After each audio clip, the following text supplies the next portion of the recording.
Hey guys, welcome back to the channel. This is a story about what if Naruto was transported into Bleach. Before I start, please support for more amazing content and do consider subscribing to my channel and share this video with your friends. This is written by the Omnipresent Sage and link in the description and support writer. Let's start the video. Chapter 1. The captains stood still in their usually formation at Squad 1 barracks.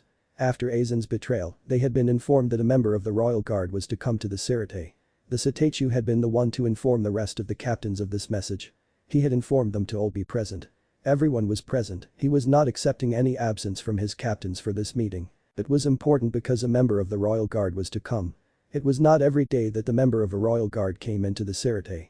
The Royal Guard protected the Soul King, thus they never got involved in the Soul Society's matters. They stayed away because it was not their jobs.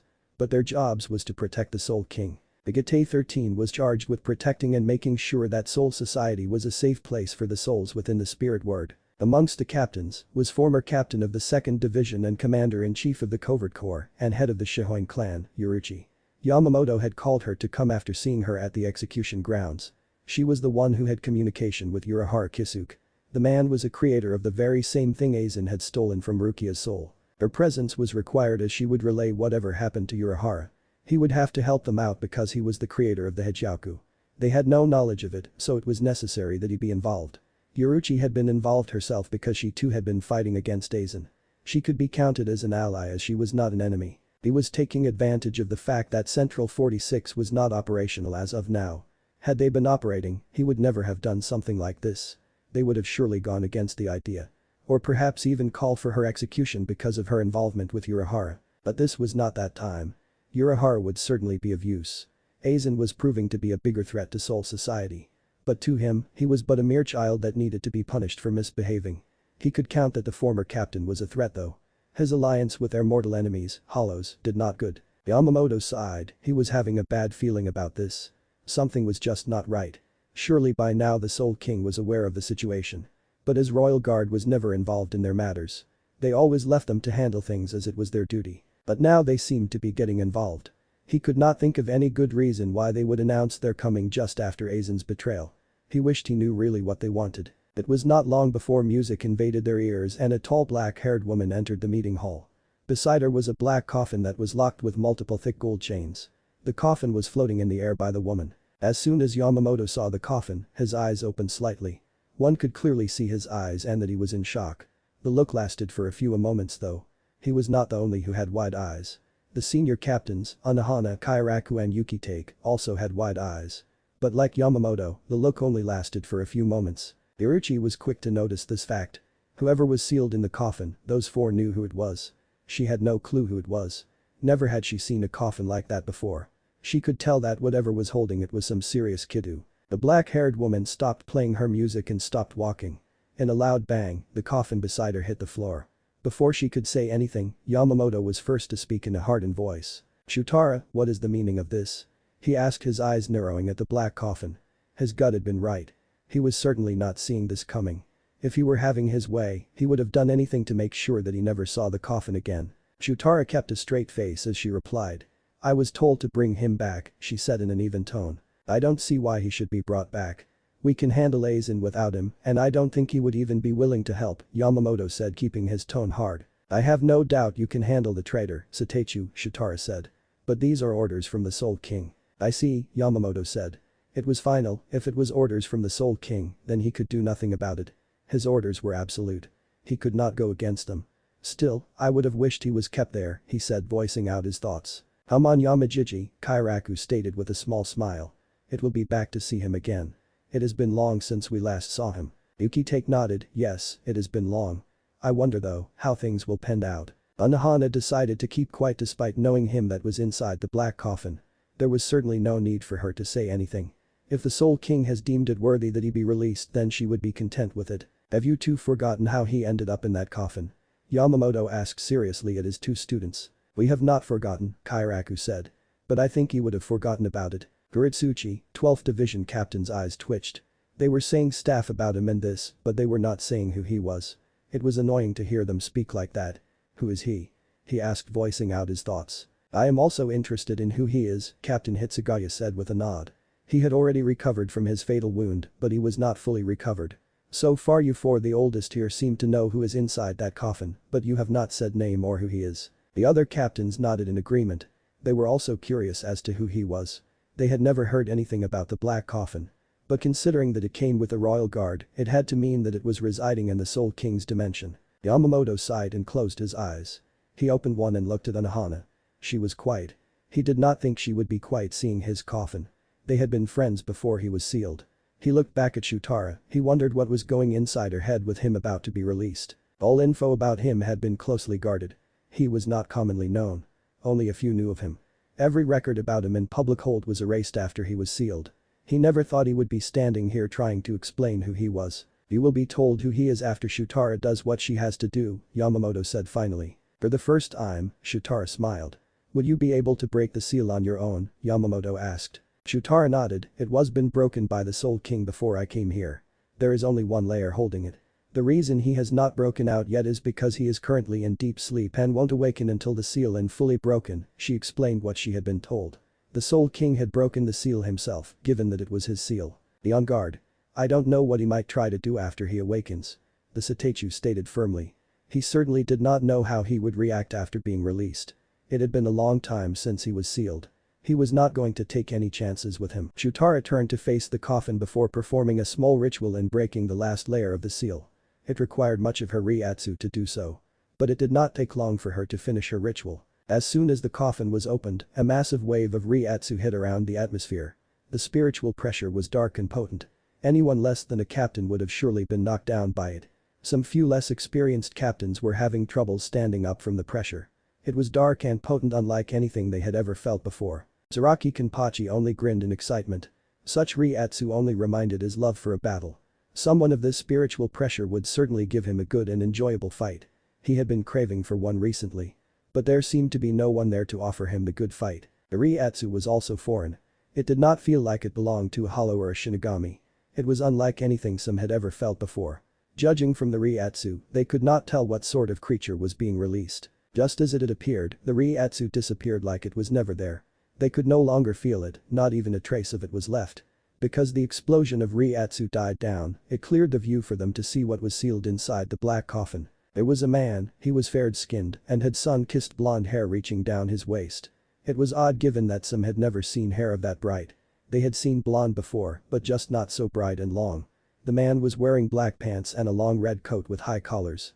The coat had black flames pattern at the hemline and at the collars. Under the coat he wore a black long-sleeved t-shirt.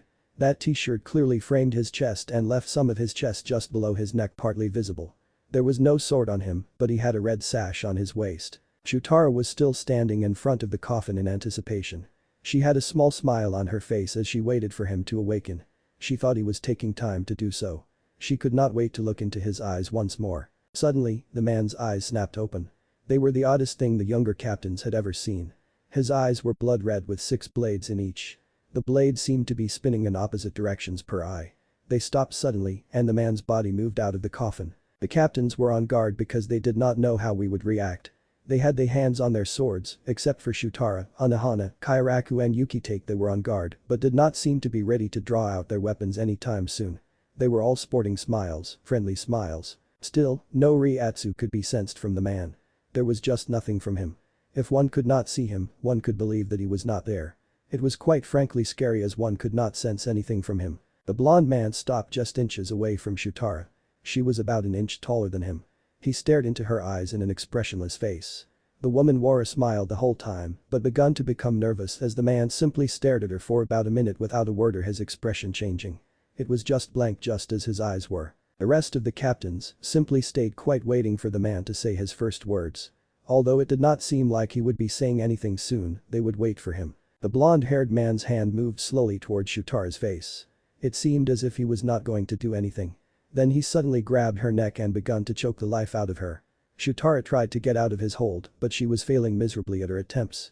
Her eyes were wide as she started to panic in fear, thinking that she was going to be killed. His expression had not changed as he strangled her. "You will kill her if you continue to do that," Unohana stated with her kind smile. She was merely stating the obvious. If he continued to cut off her air supply, then she would die because of lack of oxygen. That was no way for a Shinigami to die, especially a member of the Royal Guard. The sound of her voice seemed to get the man's attention as his eyes turned to her. He let go of Shutara, allowing her to catch her breath. His eyes were still on Unohana as he did so. Despite the woman giving him a kind smile, he did not return her the smile. His face stayed as it was, expressionless. He looked around before speaking. "Sarate," he said quietly, his eyes still at the ceiling. He brought them back and looked at Shutara, who was now up from her knees, but one of her hands was still on her neck. He held out his hand, seemingly checking something. Something akin to realization phased through his blank face. His eyes narrowed to Shutara. "Why have I been brought back in this state?" The question was not anything polite. He was demanding an answer. His tone clearly stated that Shutara was not given choice. It was just a precaution since the Soul King did not know how you would react after being awakened. He also stated that you did not need to be at your former self, as Shutara trailed off when she saw his eyes staring at her unblinking. "You don't know what you are talking about. You simply making things up because you were not given reasons," the blonde said evenly. "How many times have I told you to keep your mouth shut if you do not know what you are talking about?" Shutara merely smiled. The rest of the occupants seemed to be just watching the interaction. They did not seem like they wanted to join in any time soon. "Where is Amaterasu?" the blonde asked again, leveling Shutara with an intense gaze under his hypnotic eyes. "Here she is," Shutara stated with a small smile. She took out a normal blade katana from her robes and handed it to the blonde. The katana was pure black, it had no other color on it. The blonde-haired man got hold of the katana only for a moment before breaking it in half and throwing it back to Shutara. "That is not my sword, Shutara," he said in a low tone. "Where is my sword?" Shutara had no idea about it. The sword looked like his when she was given it. She did think that it was a fake. Even her fellow royal guards did not say anything about the katana. They all thought it was the real thing. If it is not real, it only meant that the Soul King must have created a new one. "You did not know about it," the blonde said. It was clear from her expression that she did not know about the katana. That fool for a king. Does that thing not know that it is not good to separate me from my blade? Sarate will burn to the ground if I do not get my sword back. The others were quite surprised that he had actually addressed the Soul King as a fool, and think just who was this man to have the guts to call the Soul King a fool in front of the captains of the Gate 13. It was even more interesting that a royal guard said nothing about it. She was a guard to the Spirit King, she should not allow anyone to speak of him as the blonde had done. "I was told to give you this should you threaten Sarate," Shutara stated, removing a small scroll from her robes. She handed it to the blonde, who accepted it. He read it with an expressionless look on his face.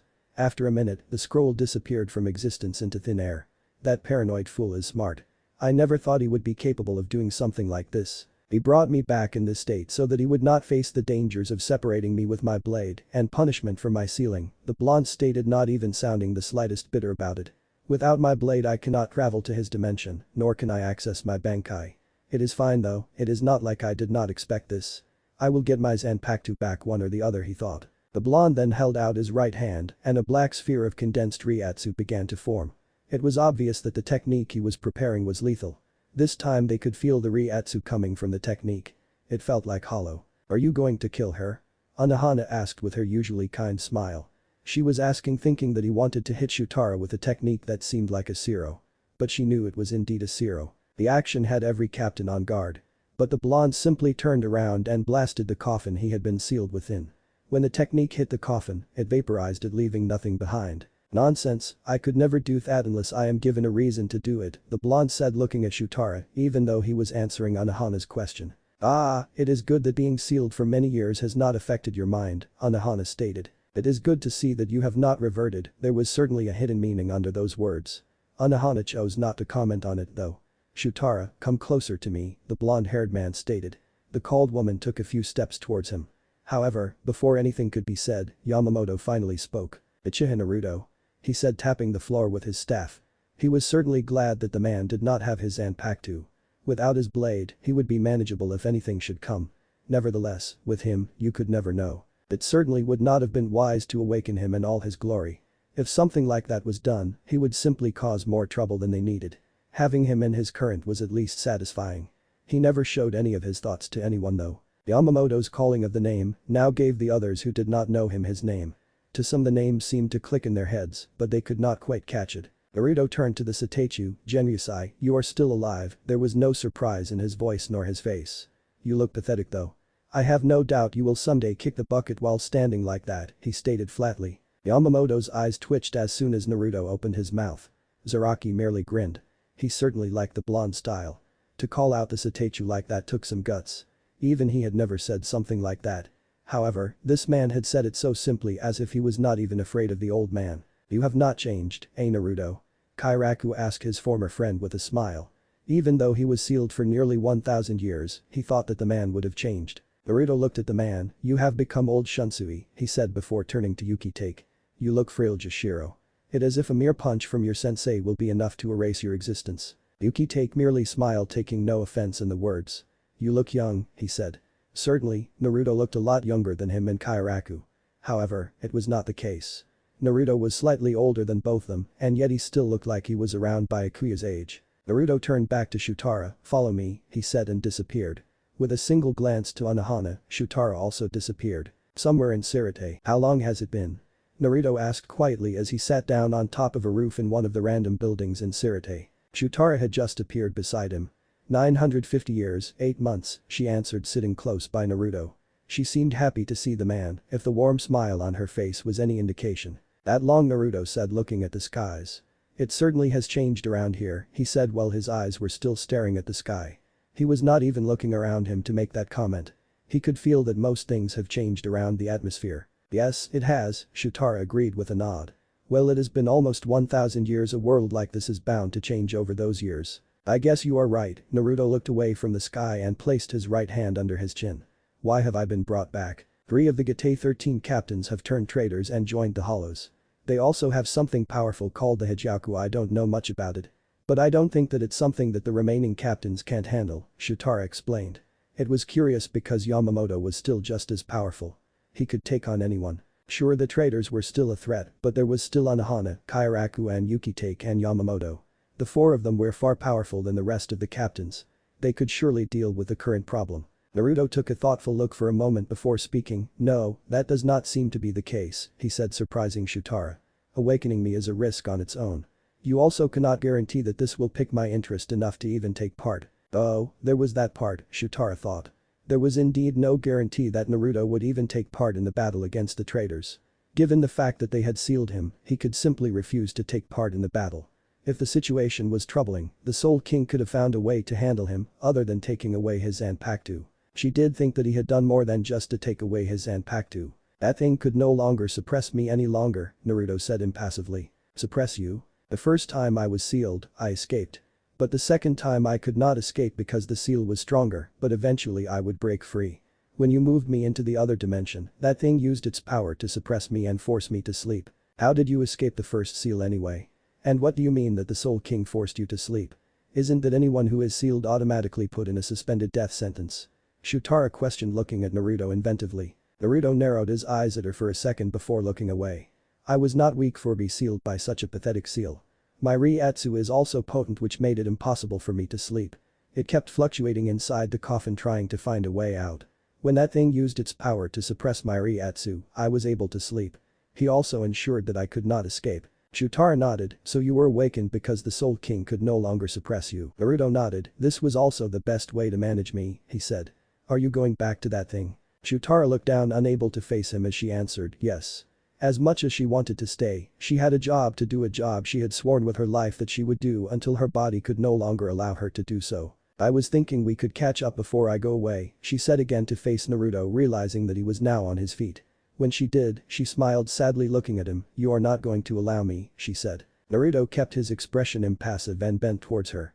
He kissed her on her forehead before disappearing without a word. Meanwhile, what the hell was that? Yoruichi asked after Naruto had disappeared with Shutara. He had insulted the Soul King, Yamamoto, and then walked away. None of the senior captains seemed to be too bothered by it.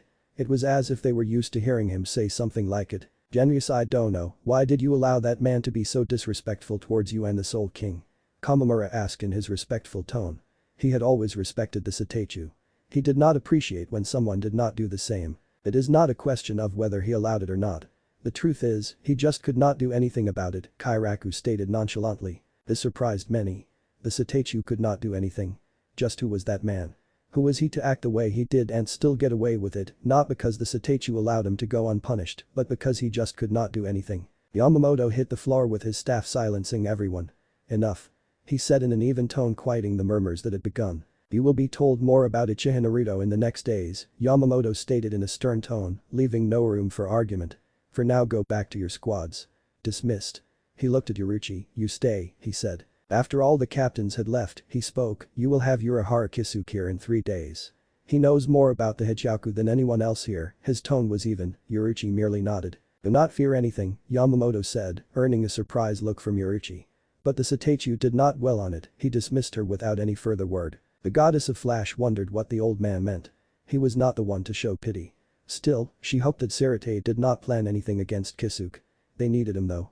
He was by far the smartest man she has ever known. Well, with the Gate 13 requesting Kisuke's help, things were to become seriously intense and hard. She no doubt would have to do many things. There was also Aizen who posed a bigger threat than anyone else. She did not think he would get his claws on the Hijaku. Well, Kisuke will surely think of another way to deal with the traitor of a captain. There was also the mystery of Uchiha Naruto. She was curious as to who the man really was. Why he was sealed. Kisuke would surely be able to tell her something about it though. He knew many things that many did not know. A few hours later, Shutara was walking inside Naruto's secluded house. It was just outside of Sarate's civilization, yet still within the home of Shinigami. Ever since Naruto was sealed, she had only came here once. The house still looked fine despite being thousands years old. Naruto himself had not been using it the time he was sealed since he had created another home. Well, it was made of spirit particles, anything made of that could never really rust. It stayed the same unless someone destroyed it. The house was hidden, no one would really come across it, no matter how one looked around the place.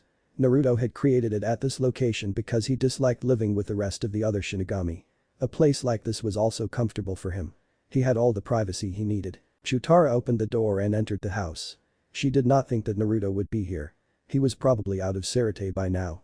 It was best if he was not here though. She doubted he would even say anything more unless she was going to be telling him that she would be staying. Outside, the house looked like a 2-room house, but the real house was built underground. It had everything a Shinigami could ever want in a house. It still surprised her how Naruto could grow plants underground where there was no sun. I did not think I would find you here," Anohana stated looking straight at Shutara with her kind smile. "Well, you did assume you were looking for him," Shutara stated looking back the captain of the 4th division in the Gate 13. Anohana nodded, "But I presume he is not here," seeing that look on your face, Retsu stated walking closer to Shutara. She could only guess that something that she did not like had occurred between her and Naruto. Shutara sighed, "I talked with him for a few minutes, but then left me when I told him that I would be returning to the Soul King's dimension," she explained things to the other woman. Anohana was not the least surprised to hear that. She could only expect Naruto to act that way. "Do you blame him?" she asked quietly. Shutara shook her head, "I just thought he would at least understand or smile. But he did not. He walked away from me without saying a word." "Understand?" Anohana questioned, not expecting Shutara to answer the question. "He understood when you left him alone. He understood when you took part in his sealing, even though it felt like a betrayal." She paused for a moment giving Shutara a scrutinizing gaze. "He was just released, it has been 950 years, and you are still going to leave him." Shutara became quiet for a moment. "You know, we never even spoke about the fact that I took part in his sealing. I do wonder why he is not furious about it though," she said taking a thoughtful look on her face. "That is because it was something a part of him wanted," Anohana stated surprising Shutara. "What? When you left, he was left with nothing. There was nothing for him to do. He was left bored and had nothing to do. He suddenly lost interest in everything and quit his position as captain," Anohana explained. "There was no reason for him to live. I believe that he allowed himself to be sealed. Even if he did not allow himself to be sealed, he still wanted something like that. He called himself God, and with the things he could do, I would not say otherwise. Do you think there could be a seal that cut him down?" Shutara was left speechless. She had not been informed of his after Naruto was sealed. She assumed everything was well because of the fact that he still looked normal. "So that is why he was not angry at anyone for the sealing," she said after getting her speech back. "But what is in his heart has not changed." Anohana nodded, "But I think he will try to do things differently this time." "Hard to believe," Shutara said with a sigh. "I do wish I could be here though," she said sadly. But out of her personal needs, she put her duty first. It was something that even Anohana understood. "You have an important job to do. Only a handful of people can achieve that power to get them to be selected for Squad 0, Anohana stated after a nod. "But Naruto does not care about that," she said. Really, the blonde did not care about any duty that had to be done in Sarate or in the Soul King's dimension. He had no respect for the Soul King to begin with. He had made it clear that the Spirit King was useless and did not know how to do his job as king. "Aside from me, you are the only one else who understands him. Do you think he hates me for this?" Shutara questioned. She did not think so, but she was not sure. Anohana would certainly offer her an honest answer. Anohana shook her head with a small smile. No, he cannot hate you, she said. Shutara could sense something. But that does not mean that he cannot kill you. If he wanted to, he would have, despite saying that he could not. The reality is that he just did not want to, not can't. Shutara smiled sadly. I know that. He has told me that before, she said. Naruto had let her know that if she pushed him off the limits he would kill her. I am not surprised, Anohana said. Dealing with him, she would not be surprised if he had said something like that, even to Shutara. Can you do me a favor? Shutara asked, wiping off her sad expression. Her face became unreadable. I know what you are going to ask, but I don't think I can do that, Anohana stated, knowing what Shutara wanted off her. It had to do with Naruto. She did not want to do it. But then again, even if she wanted to do it and Naruto did not permit it, there would be not result. You will or I will, Anohana cut Shutara off. Or you will what? She asked with that kind smile that is anyone frightened of her. The following day, human world. Yoruichi entered her longtime friend's shop with a small smile on her face. She really did like coming down here. Kisuke was her friend, a very good friend. They shared their birthdays and had a lot of memories together. He was one person she had her complete faith and trust in. But of course, Kisuke had his moments that often annoyed her to no end. There was also the fact that he was very playful.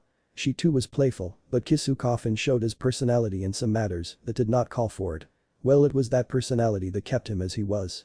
He was always calm in every situation because of that personality. She came across SI as soon as she entered the shop. Where is Kisuke? She asked quietly. SI smiled before turning around. Owner. Yoruichi-sen is here. He yelled. No sooner than later, Urahara Kisuke came out with his jovial smile.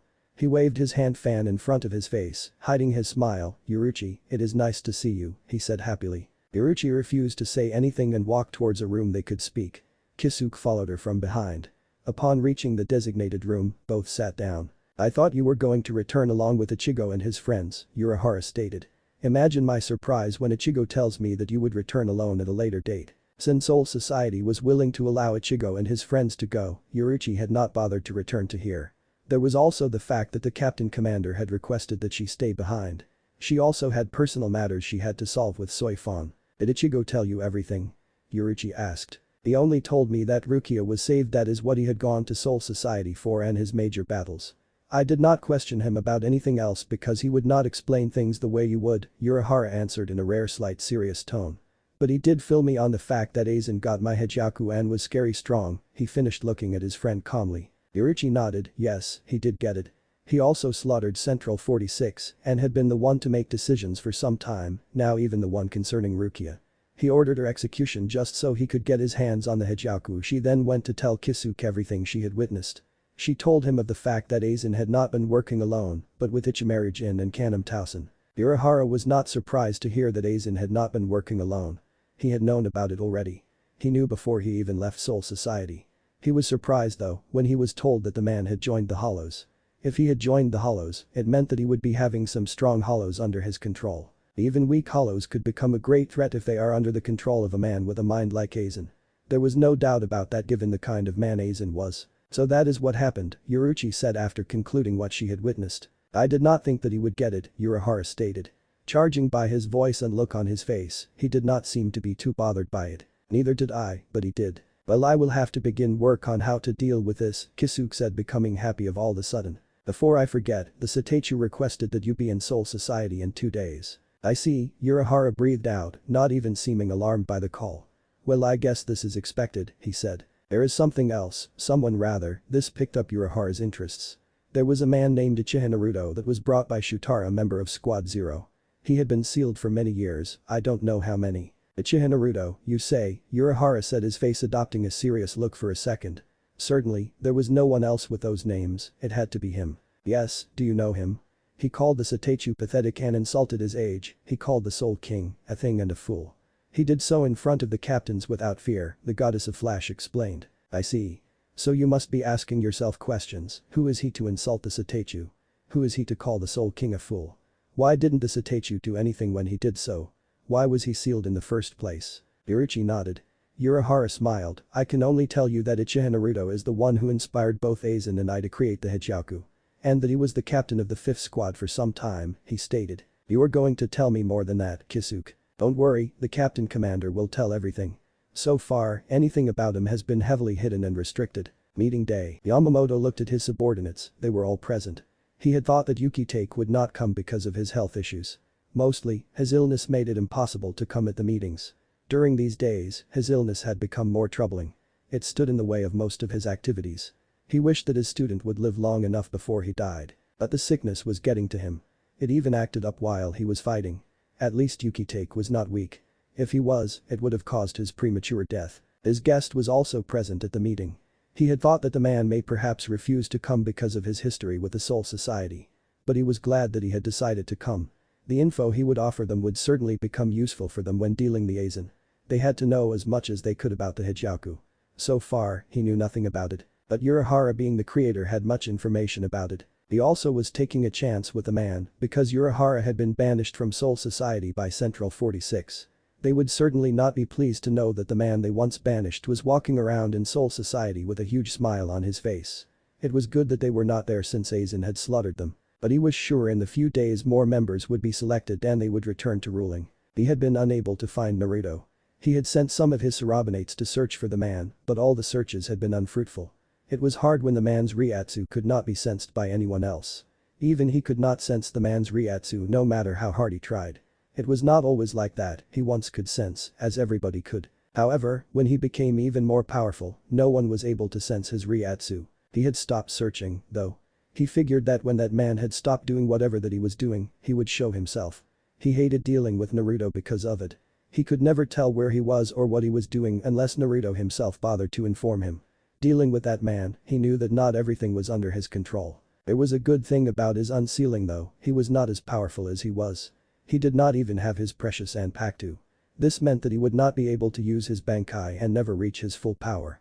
He would only be able to use a temporary sword, then again, most times he never used his real sword when fighting, unless the opponent was worthy of it. He had also sensed that when he awakened his Ryatsu was not as powerful as it was.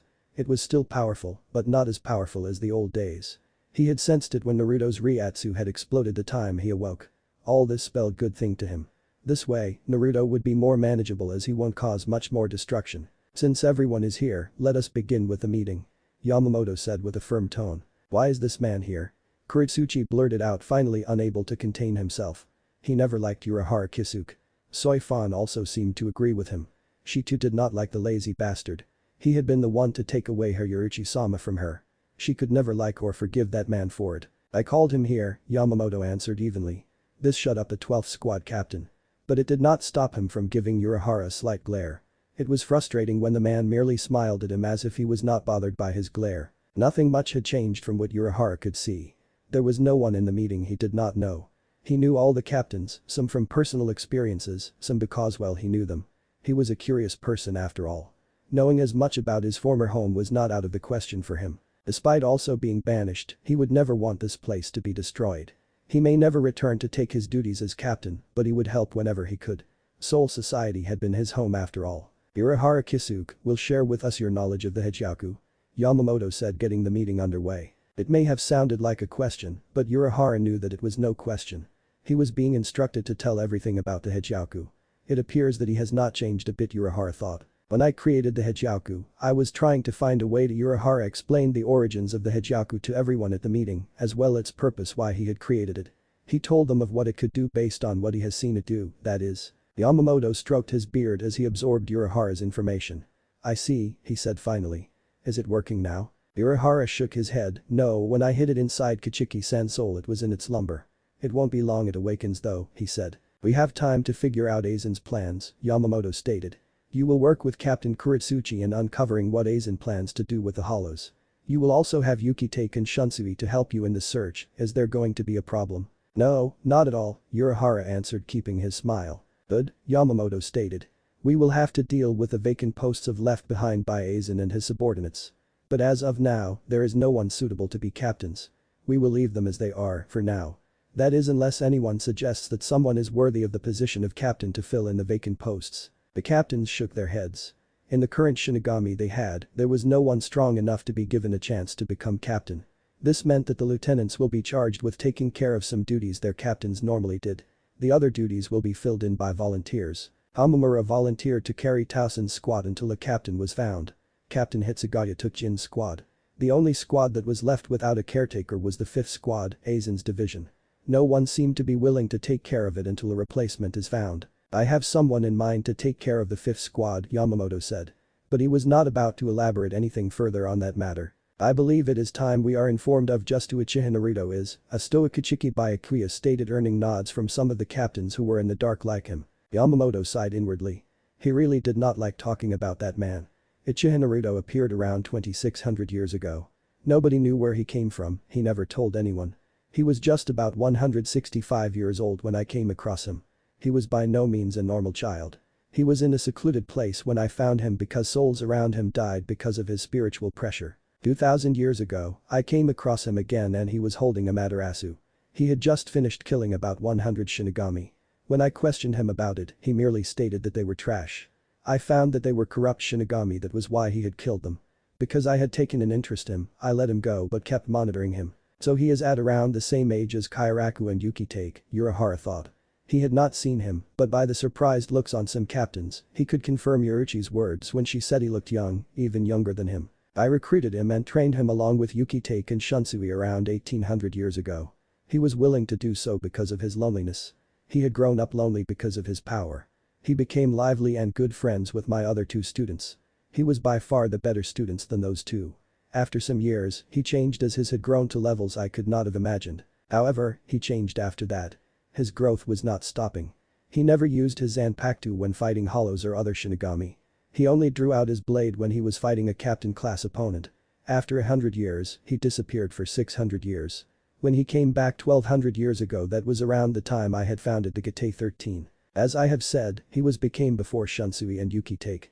He was one of the original captains of the Gate 13. He became cold and distant and always had a bored expression on his face. He quit the Gate 13 because he no longer cared for anything and was against Soul Society's laws. That was after 60 years of service. Shunsui and Yukitake had not even come close to becoming captains at that time. It was around that time that we discovered something special about him, his eyes. He never explained what they did but said that they held greater power. When he told me that he was stronger than me, I refused to believe it. To show it to me, he released his true Bankai. I had never seen it before. It was the first time I thought that I would not win a battle. I also realized that he also had Quincy powers. He refused to tell me how he got them. 1100 years ago, he disappeared and could no longer be seen. Anohana found him 100 years later. But he was different. He had gone through an evolution. He could use hollow powers as well as Shinigami. He had no mask like your friends, Urahara. The said man nodded. He already knew that Naruto could use hollow powers. He was just never able to find out how he came to use those powers. It was written that the key lied on his eyes. However, no one was able to find anything about his eyes. He never told a single soul about them. Yamamoto continued while the others listened. Ever since he was captain, Central 46 had always been wary of him because of his power and the fact that he was always against their laws.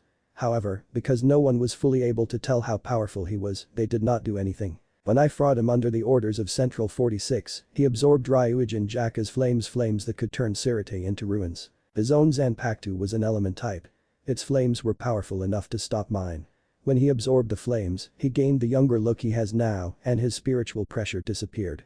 He explained to me that he was only lacking one element to evolve further and my flames had acted as that element. He explained that I could no longer sense his Ryatsu because he was in a higher dimension of power than that of me. He refused to fight any further before I could release by Bankai and said that he would no longer live under the Soul King's rule.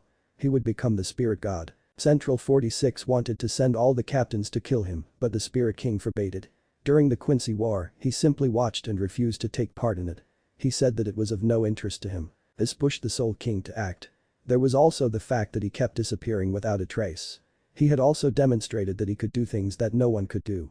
He sent his royal guard to deal with him. Naruto had been expecting this. The royal guard could not kill him because he was immortal. They settled to seal him. They achieved that feat, but not more than a year after being sealed, he escaped the seal and disappeared.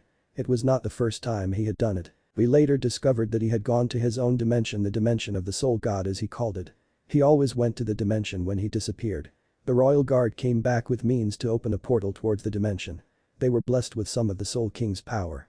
The Gate 13 and the royal guard traveled towards the dimension. No one below captain can exist there. Urahara there was thick and potent. Anyone less than captain will cease to exist upon entering his dimension. The royal guard was the one to fight him. We were told to return here. It did not take long for them to come back saying that they had defeated him. The place became quiet for a few moments as everyone digested what they had been told. The man was truly powerful. Urahara found himself surprised. The books had made him look less powerful than Yamamoto had said. He could not help but compare him to Aizen though. The traitorous captain also sought to become god. While others felt wary of the man, Zaraki merely grinned in an unhealthy way. Another that was grinning was Kuritsuchi. Is this dimension of God still accusable? He asked a bit excitedly. No, Yamamoto replied. When the coffin Naruto was sealed within was taken to the Soul King's dimension, the royal guard tried to enter the dimension. The Soul King wanted to take the dimension for his own use. According to the royal guard, Naruto's dimension was better than the Soul King's. But it was impossible to enter. It was later hypothesized that no one could enter unless Naruto was within the dimension. The key to entering the dimension was Naruto and his Zanpakuto. Without the two, the portal to his dimension cannot be opened, Unohana explained, taking over from Yamamoto. Kuritsuchi frowned at the answer. This also explains why he was not brought back with his Zanpakuto, he said. Precisely that, Unohana stated. So we can assume that he is not strong as he was, Toshiro stated. Yamamoto nodded. He is not strong as he was. If he was, this building would not have been standing now. It would have been destroyed when he was awakened. But he can still fight. That came from a wide grin Zaraki. Yes, using his Zanpakuto was not the only thing that he could do, Yukitake stated. Naruto was skilled in every art, there was no question to that. He was just at his best when blade. That was what the bloodthirsty captain wanted to hear. Nothing else mattered to him. As long as the man could still fight, he was happy. Chapter 2. Yamamoto sighed inwardly. He just hoped that Zaraki did not go around to pick a fight with Naruto. It would prove disastrous should he do that. Naruto may not be as strong as he was, but he was still strong. Any fight involving him had to have collateral damages. That included with Zaraki, the damage would be great. But knowing Naruto, he would refuse to fight the 11th Division captain. Not that the man would take no for an answer. I believe we have discussed. Yamamoto trailed off when he heard a buzz of static inside the room. Naruto appeared in the room. This is just great, Yamamoto groaned. This was unexpected. He was not expecting the man to appear in this meeting. He would just make things worse with his appearance, and he did not want to have a headache anytime soon. Uchiha Taichu, how nice of you to be here, Unohana stated looking at the former captain. She still called captain despite him quitting the job. Well, she only did that in front of other people. It's always lovely to crash a meeting and see Yamamoto annoyed, Naruto stated as he walked towards the other captains. He stood in the middle of the captains and stared at Yamamoto. I hear that a child who grew up before your very eyes managed to escape you before your very eyes, he said. Have you grown weak, Yamamoto? Ma Naruto, he had the Minos pull him out of here to escape from us, Shunsui said. They were unable to do anything because of it. Had not be for the Minos, they would have surely captured Aizen. What were you doing while he was parading at the Sequoia Hill? Have you lost your purpose, Shunsui? Naruto questioned, now turning his attention to Shunsui, who had the audacity to defend the situation. He had been told that the man had his time around the execution grounds to play with the Ryoka and take the Hijaku. Had they been there, it would never have happened. What has happened, Yamamoto stated firmly. Next time I will not allow him to escape. Yamamoto, those fools in Central 46 were killed under your nose. That child made decisions that Central 46 ought to have been making. And you failed to see that. Because they were orders, you chose to blindly follow them even though you could question them, Naruto shook his head. You disappoint me. At least Shunsui and Jashiro were willing to fight for what they believed in. You on the other hand were willing to even go as far as to punish them. Has following orders robbed you of your ability to define what is wrong and right? You choose to blindly follow. Enough. I will not tolerate this. Yamamoto stated with a stern tone, releasing some of his Ryatsu. Naruto ignored his words. Nonsense, you call Soul Society's laws. What kind of laws are they if they continue to judge even the innocent? Your age has made you even one-track-minded, Yamamoto. You cannot do anything other than follow orders. If you cannot define good from evil, then you should as well commit seppuku. Naruto's words left the younger captain speechless. They had never seen anyone talk to the strongest Shinigami like that. To be able to talk to the Seitetsu like that took guts. There was also the fact that there was some truth in his words. Not all of them agreed with Rukia's execution. It was obvious to everyone that the Seitetsu followed Soul Society's laws to the core. Naruto walked towards the Seitetsu and stood beside him. He could tell that Yamamoto was holding himself from releasing his blade. The man did not appreciate being insulted. But he had to say it. It was one of the reasons he quit the Gate 13 in the first place. I would appreciate it if you did not say such nonsense again, Yamamoto stated in a very dangerous tone, with a single eye open narrowing at Naruto.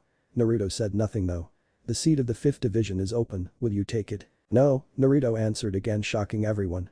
I have no interest in becoming captain of this useless organization. You serve no purpose. You once created this to protect the souls that wander in Soul Society, but now you have become obsessed with fighting hollows and maintaining your superiority. I have no interest in this nonsense, he said, walking away. Yamamoto was silently seething. But he knew that picking a fight with this man was just provoking destruction. As soon as Central 46 was reformed, he would request that the Soul King reconsider in allowing Naruto to roam free. Even without his Zanpakuto, he was still corrupting the other captains who were not used to seeing this kind of thing. He followed laws because they were absolute. It was his way of life and he would never change. He had survived this long while following the laws. Naruto had been sealed for nearly 1,000 years because he did not follow laws. He could have been killed if it was possible. Between both of them, he was better. Soifan stood in Naruto's way, glaring daggers at him. Naruto merely stared at her impassively before speaking. "You are in the way, child," he said. "Who do you think you are? You can't just budge in here and disrespect the Seitetsu, insult the way we do things and call the Gate 13 nonsense." It was unacceptable before her eyes for anyone to do that. She did not care what she had heard about him. She just could not stand his lack of respect. "Uchiha Naruto, that is who I am," Naruto stated flatly. "Now get out of my way, child." Soifan scoffed, "I am not a child. I am the captain of the 2nd Division and chief and commander of the Covert Orps," she said rather loudly. How dare he call her a child? She was not some brat. Now she no longer cared if he was of the same age as Shunsui and Kairaku. He was way beyond line. She felt anger consume her thoughts to her very core. Her very skin began to boil like lava in anger as her ears released illusionary steam. Naruto opened his right palm facing Soifan. Yamamoto knew Naruto was going to do something that may harm Soifan. He was not going to have one of his subordinates harmed needlessly. He released a burst of his Reiatsu. "Naruto. That is enough." His tone was on edge. It was clear he was reaching his limit and should he be pushed further he would explode. Naruto narrowed his eye at Yamamoto before looking back at Soifan. He disappeared from her front and appeared behind her. The 2nd Division stood frozen. It all happened in the blink of an eye. She did not sense nor see anything. How was that possible? She was really fast, her unit specialized in speed. Naruto was not even facing her when he spoke. "Learn your place, child," he said and narrowed his eyes at Yamamoto. "I will help in this little party you have failed to stop." With that he disappeared in a buzz sounding like the use of a sonito. "Ah, my, he's fast," Urahara commented with a grin on his face hidden behind his hand fan. During his time, there was no one faster than he was. Not even the goddess of flash can compete with him in speed, Anohana stated, surprising Soifan. "Soifan Taichu, I would suggest you don't do something like that again before him. You can if you want to be punished," Yamamoto stated in a defeated tone. "This is why I felt happy when they sealed him," he mumbled just loud enough for everyone to hear him. "You are all dismissed." The captains and former captain all left the room in silence with much to speak about. There once was a man who was as strong as the Seitetsu, possibly stronger. Now he has returned and is not afraid to state it loud that he dislikes Soul Society's laws, their laws. For Urahara, the meeting was quite refreshing. He had known that the man was said to be quite cold and ruthless, also never fearing to voice his thoughts, not to the Seitetsu, not to Central 46. He had never seen anyone like him before. But seeing all that, he could understand why he was sealed. If he had been powerful enough to defeat the Seitetsu and create his own dimension, what more could this man do? An intriguing part was that he could sense the trace of Reiatsu from Naruto. There was nothing coming from him. It was like the man possessed no Reiatsu at all. This of course made him curious. As far as he knew, the man was powerful. If so, he should have been able to sense his power. Could it have something to do with him absorbing Yamamoto's flames? Possibly. Perhaps it was an evolution. Anything was seemingly possible with that man. Another interesting factor is that the Seitetsu said nothing about the man's choice of words. No one still with the will to live would have said something like that in front of the captains. Moreover, the captain commander would never allow anyone to say something like that without punishment. But yet Naruto said all things and called the Gate 13 nonsense. Was it that the Seitetsu was not offended by this? A loud no. If the Soul King knew this man would act like this, why unseal him? As Yamamoto had said, the man had no interest in Soul Society matters. Or perhaps he had interest but simply hated the way things were run. He had made that clear. But still, unsealing this man was a major risk. He had no doubt that the whole of Gate 13 combined could tackle Daisen. But he did not know how it would be possible with that man now possessing the Hijaku. Could it be that the Soul King had no choice but to release him? He had managed to escape from being sealed once, it was possible to do it again. If the Soul King was not forced to release, then why? Could it be that he had other objectives? He had taken precautions when dealing with him. He could say that sending Shutara was to short-fuse him. There were a lot of questions that raced around Urahara's head and he had no answers to them. He knew that the Seitetsu was 1 second away from releasing his zapping Kudo. He had never seen the man holding himself just so he could not release his blade. He knew that there would be collateral damage to the Satachi releasing his sword, but when has that ever stopped that old man before? If anything, Yamamoto looked reluctant to stop Naruto. Could it be that he feared doing it because he did not know how strong Naruto was? That begged a question. Naruto had his zapping kudo taken, but Urahara knew it was not the only thing taken away from him. You cannot stop a man like Naruto by taking away his zapping kudo. That man could win a fight without drawing out his zapping kudo. He had a feeling that there was much more power that was taken away from him. He assumed even Yamamoto was aware of this. Still, even with the deductions to his power, how strong was he? Yes, he could not be strong as he was back then. But he could not forget that the man was immortal, and the only way to deal with him was sealing him. But as it had been proven before, normal seals just don't work on the man. Sighing, Urahara looked at Shunsui who was talking. "Urahara-san, come by at Squad 8 barracks, we will have some sake and catch up with other captains," he said. The former captain nodded with a smile. Later that day, Yuki-take, Shunsui, Urahara, Toshiro and Byakuya were all sighted within Squad 8 barracks. Byakuya had only been present because he was curious about Uchiha Naruto. The senior captains knew about him, they would surely be sharing the information with everyone. That was why he had even bothered to be present. Coming to a gathering like this was not something that a respectable head of the Kichiki clan did. But because he was curious, he came. For Shunsui and Yuki-take, since they were good friends, they always got together whenever each of them had time and drank some sake while they conversed. But this was a different occasion. Their friend was back to their lives. Was he always like that? Toshiro asked curiously. Naruto was not subtle when he spoke and seemed to be cold. He was also rude and, for the lack of better word, disrespectful. Yes and no, Yuki-take answered. When we met him, he was awfully quiet, but deep inside I think he had always been cold. He was always brutally honest and only called the Satachi sensei once. But he was happy when we became friends. He was a good person though, Shunsui added with a small smile. When we were at the academy, he was a lot like me. We both loved women. Naruto knew how to get them. I find that hard to believe, Byakuya stated.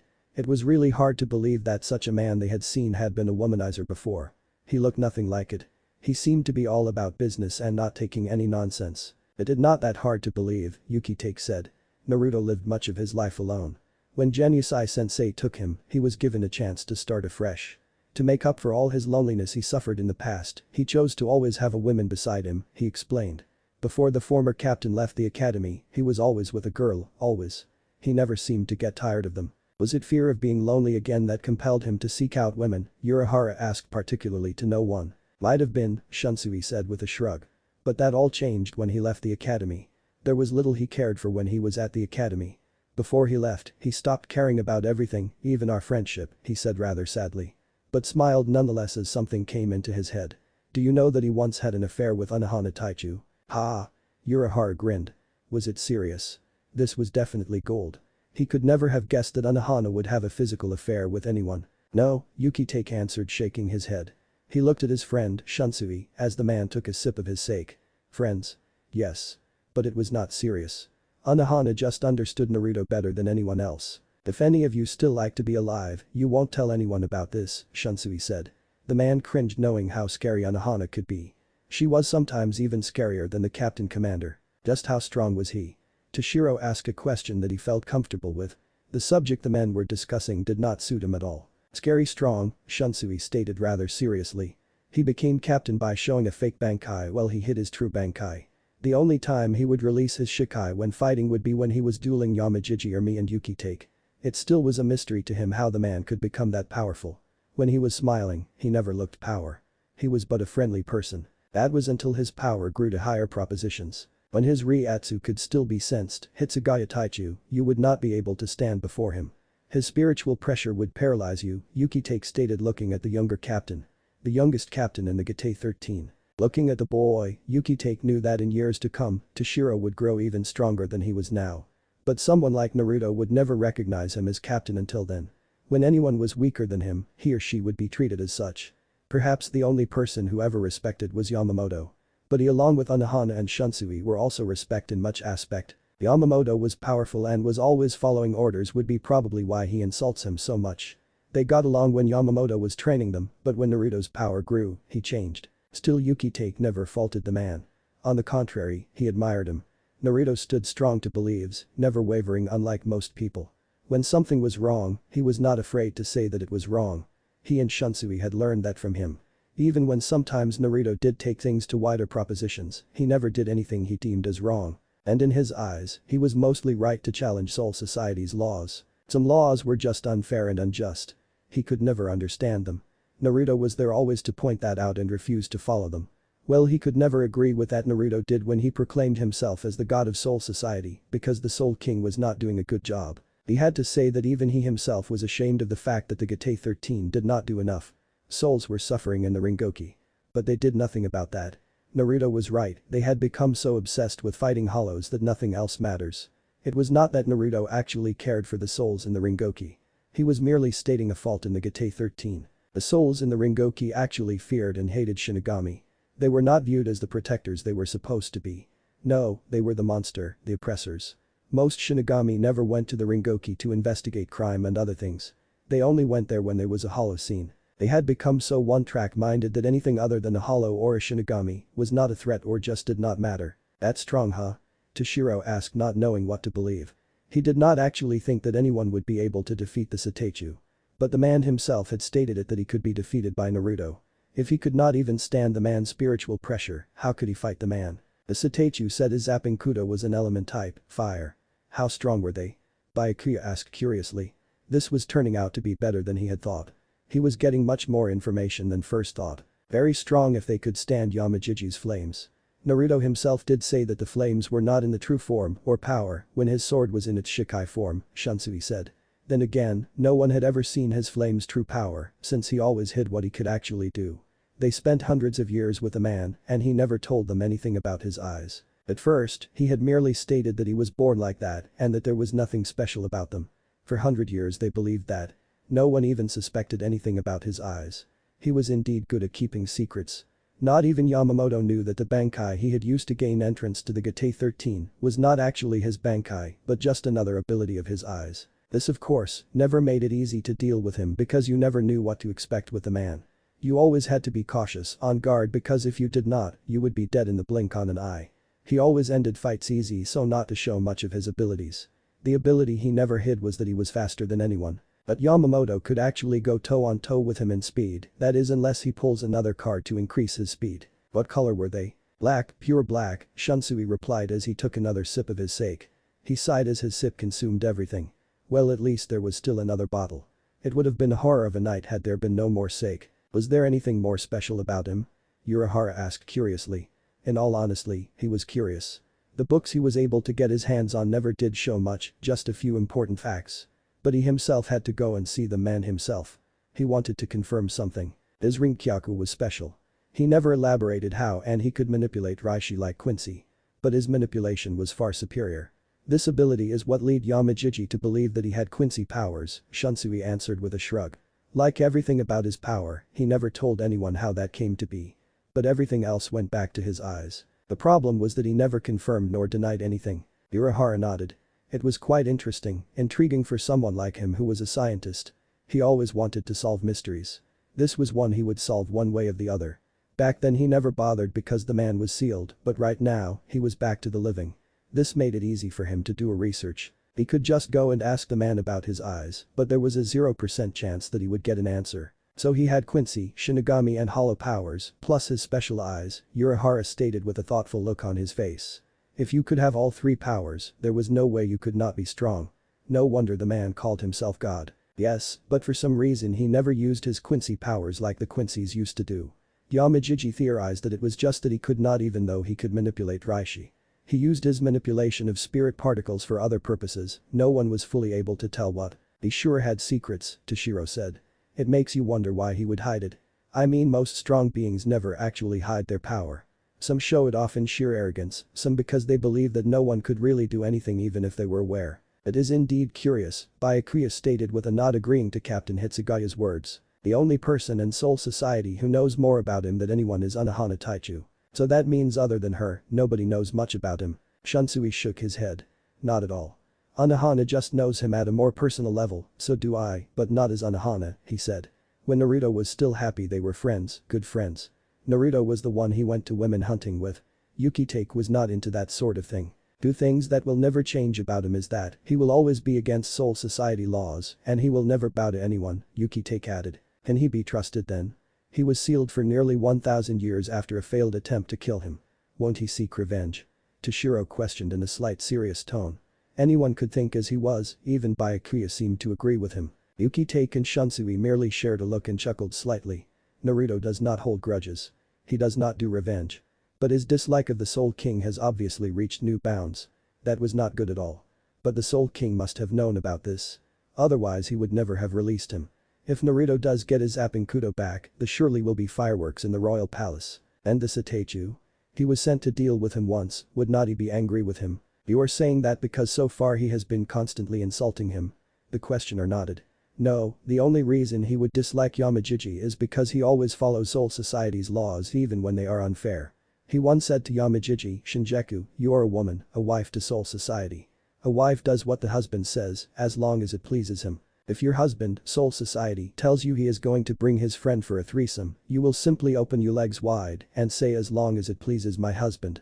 If your husband tells you to go prostitute yourself because he is broke, you will run along to do that. As long as it pleases the husband.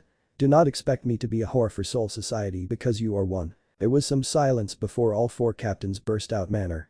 Well, Byakuya seemed to be laughing also, albeit in a dignified manner. They all then turned completely serious. You're joking, right? No, Shunsui said seriously. Did he actually say it? Yes, we were there when he said it. I had never seen Genryusai-sensei so infuriated before that day. Once Naruto opened his mouth, the Seitetsu started unconsciously releasing his Ryatsu to higher proportions. And released his Shikai. But Naruto did not stop. He would have been possibly killed if he had not gone away. While the Seitetsu was still frozen in anger, Yukitake said. We also had to run away. We only heard a large explosion that almost shook Sirite, but never looked back. How was he able to stand before the Seitetsu after that? He said it when he was quitting the Gate 13. From then he disappeared for years. Since then, whenever they would meet, Naruto would always insult Yamajiji. That is why now he is used to it. The captains then continued to drink their sake in comfortable silence. They were digesting what had been said so far in the meeting. Uchiha Naruto was one mysterious former captain. His dislike of Soul Society would explain why he refused to take the position of captain. He had quit it because he disagreed with the way things were done. Nothing had changed so far, so there was no reason for him to return to the fold again. He is similar to Aizen in some ways, Kichiki Byakuya stated. Both desire to become God. While Aizen surely is powerful hungry, he does make it up for by his intellectual capacity. Not to forget that he has hollows by his side. Itsugaya Taichu nodded. That bastard is crazy though. He cannot take on the whole of Soul Society even with the hollows by him, he said bitterly. It was obvious that the young captain had anger issues with Aizen that needed to be resolved. The only way to solve them, though, was to give Aizen the young captain so he could murder him. They may have the same goal. But Naruto was and is not power hungry. And you could say that he actually succeeded in becoming God. He did have his own dimension with spirit particles that are so dense and potent, making it harder even for a captain to breathe unless they are used to the place, Shunsui stated. He also did say that he had control over life and death, but no one was ever able to confirm it. Even though I find it hard to believe, I know Naruto would never say it unless it was true. Life and death? Urahara questioned curiously. Is that even possibly? That is beyond what a Shinigami can do. Or anyone for that matter. Perhaps he may have never said things just for the sake. However, control over life and death is impossible. No one has that kind of power. If he had it, would not he use it? Prove it to you? There was clear disbelief in Byakuya's voice. No one could believe that someone could have control over life and death.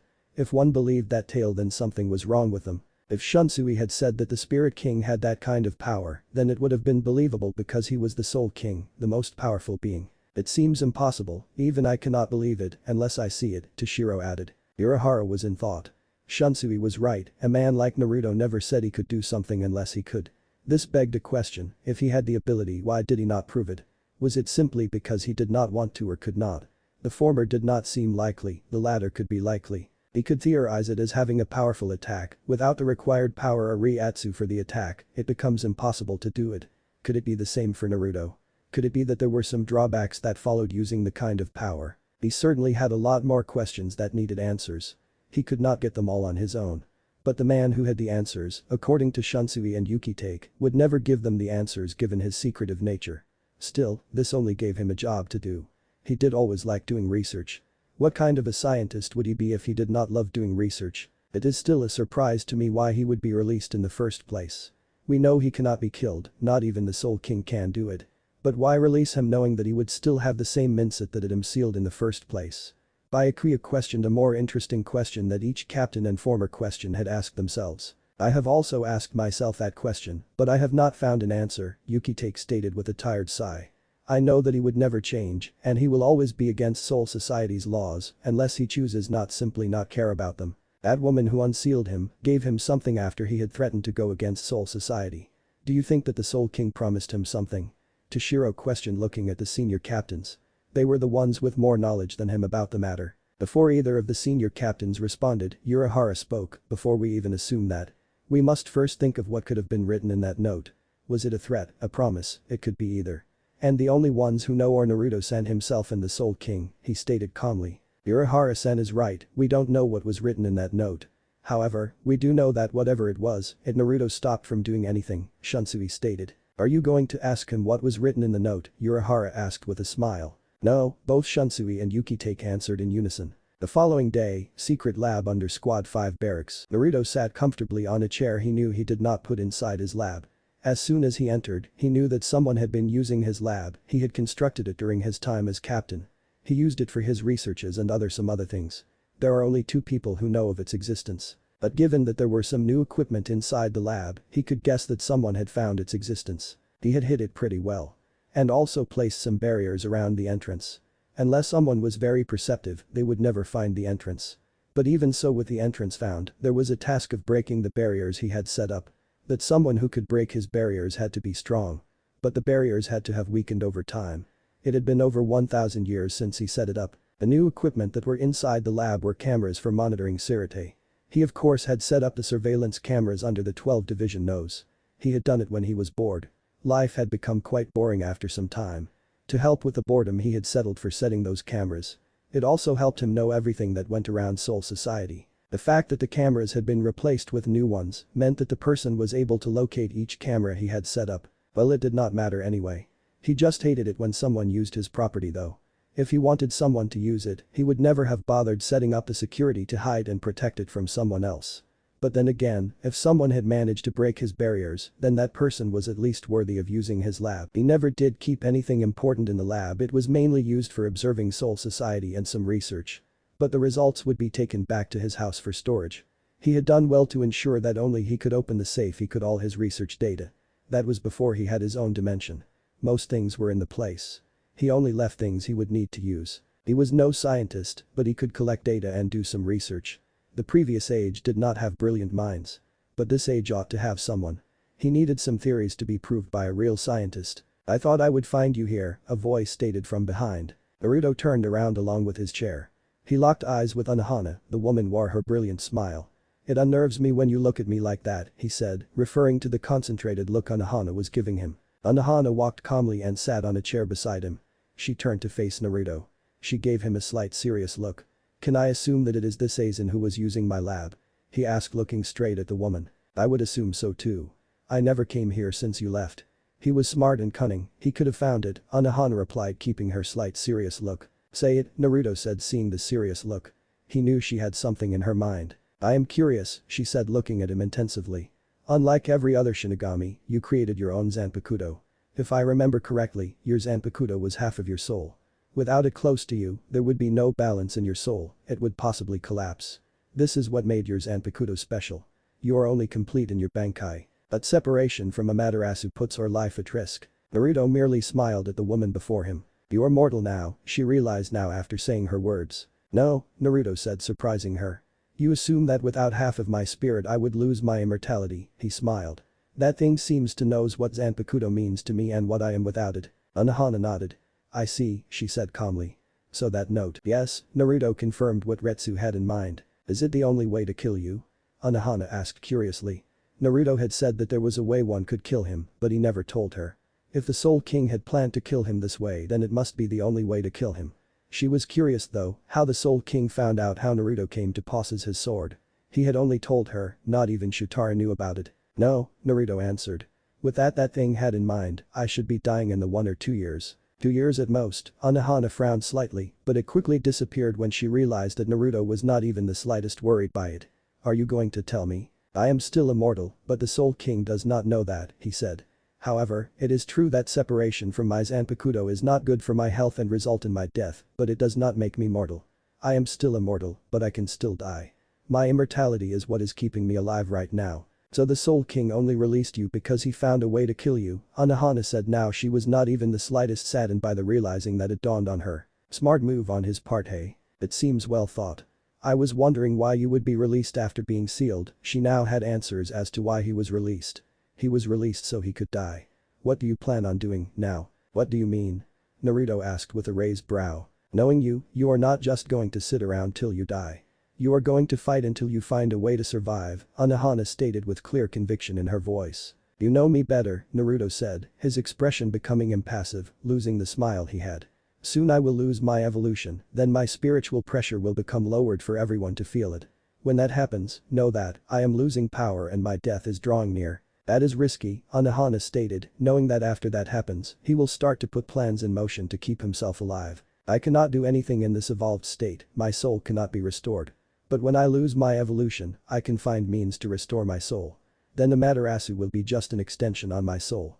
She will be no different from any other Shinigami's blade, Naruto explained to Anohana with a blank tone. Anohana's eyes widened slightly. Could it be? That would mean that if his sword was no longer half of his soul, he would become even stronger. It would also eliminate this way of killing him. Could it be? She eyed him suspiciously. I know that you allowed yourself to be sealed. If not, the royal guard would have never entered your dimension. I always thought that it was because you were bored and lonely. But now she trailed off as Naruto stood up. This is why I like you, he said. You should not lie, Uchiha Taichu, Anohana said in a dangerous tone. We both know that the only person who managed to penetrate that cold heart of yours is Shutara. True, the only person I cared for was Shutara.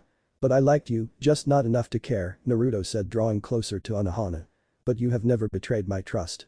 You also care for me, why should not I return the favor, Yuichiro? What are you getting at? You and Shutara are the only souls I care for, he said placing his hand under her chin. I liked your old hairstyle better, he said then kissed her on the forehead. I did not think you had the heart to do that, Anohana stated, referring at him saying he cared. Naruto merely smiled. I will be gone for a few days, he said, leaving Anohana alone. As soon as Naruto opened the door to exit the lab, he found someone standing there.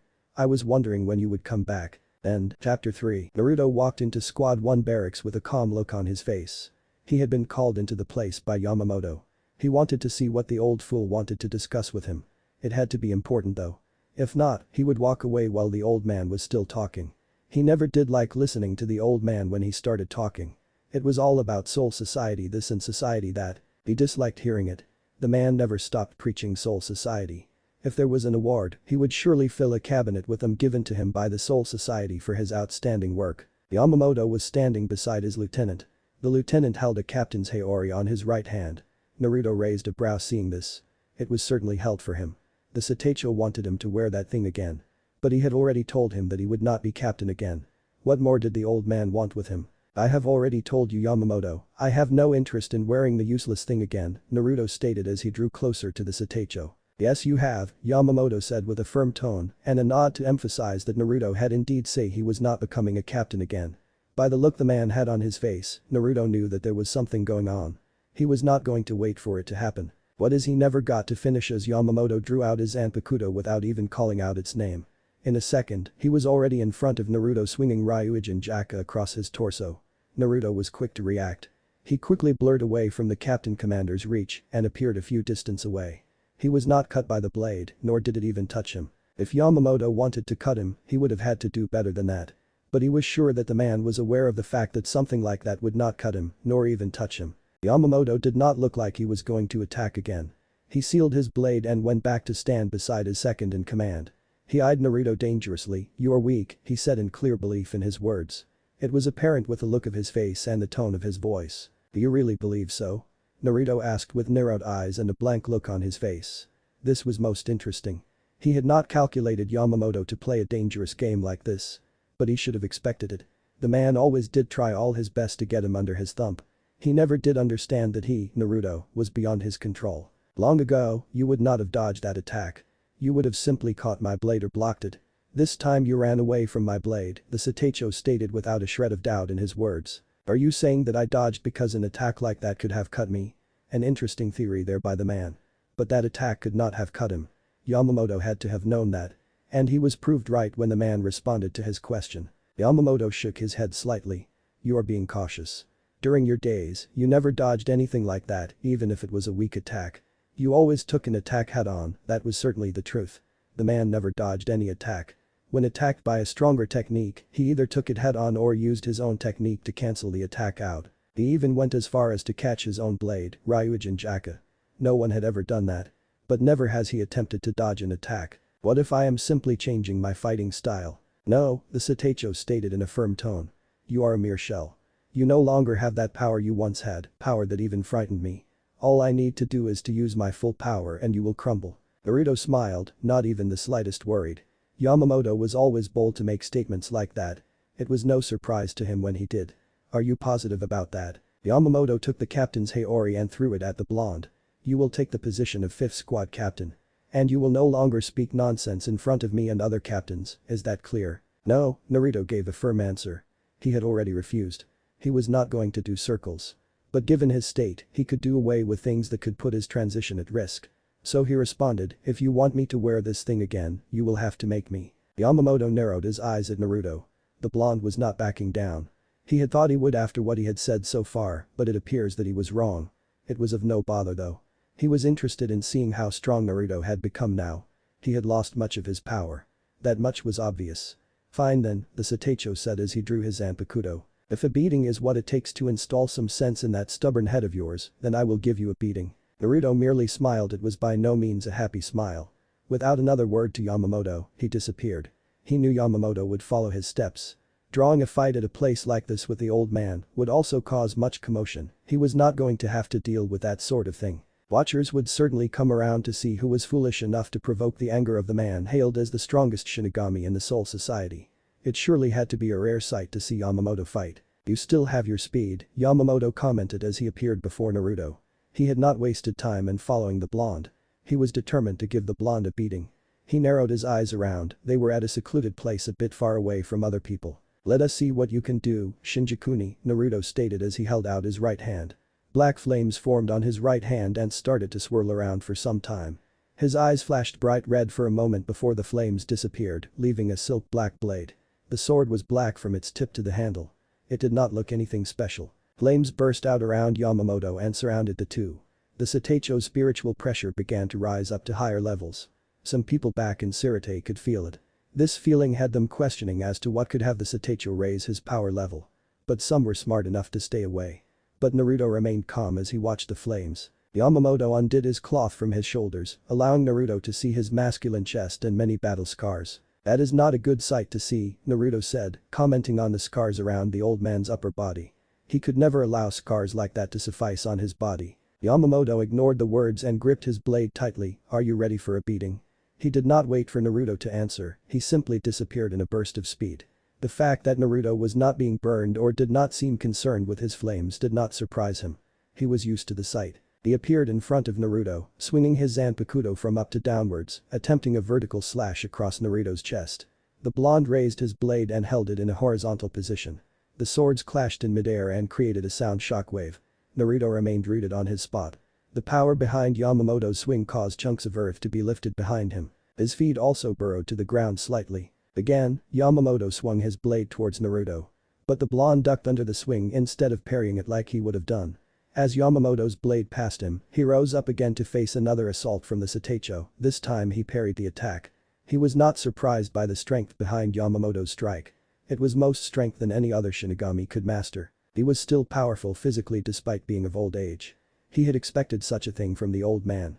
Age really did not matter for a man like him. Yamamoto retrieved his blade and swung it towards Naruto's neck. Had it not been for the block, it would have cut off the blonde's head. The blonde simply raised his blade and blocked the swing. Again, the clash of the swords caused some debris to pick up on Naruto's side. While his sword was still clashing with the Satacho's, the blonde quickly raised his right hand, opening its palm facing Yamamoto. "Zero," the blonde uttered as he shot a black beam of energy directly at Yamamoto's face. The captain commander hurriedly made to escape from the path of the technique.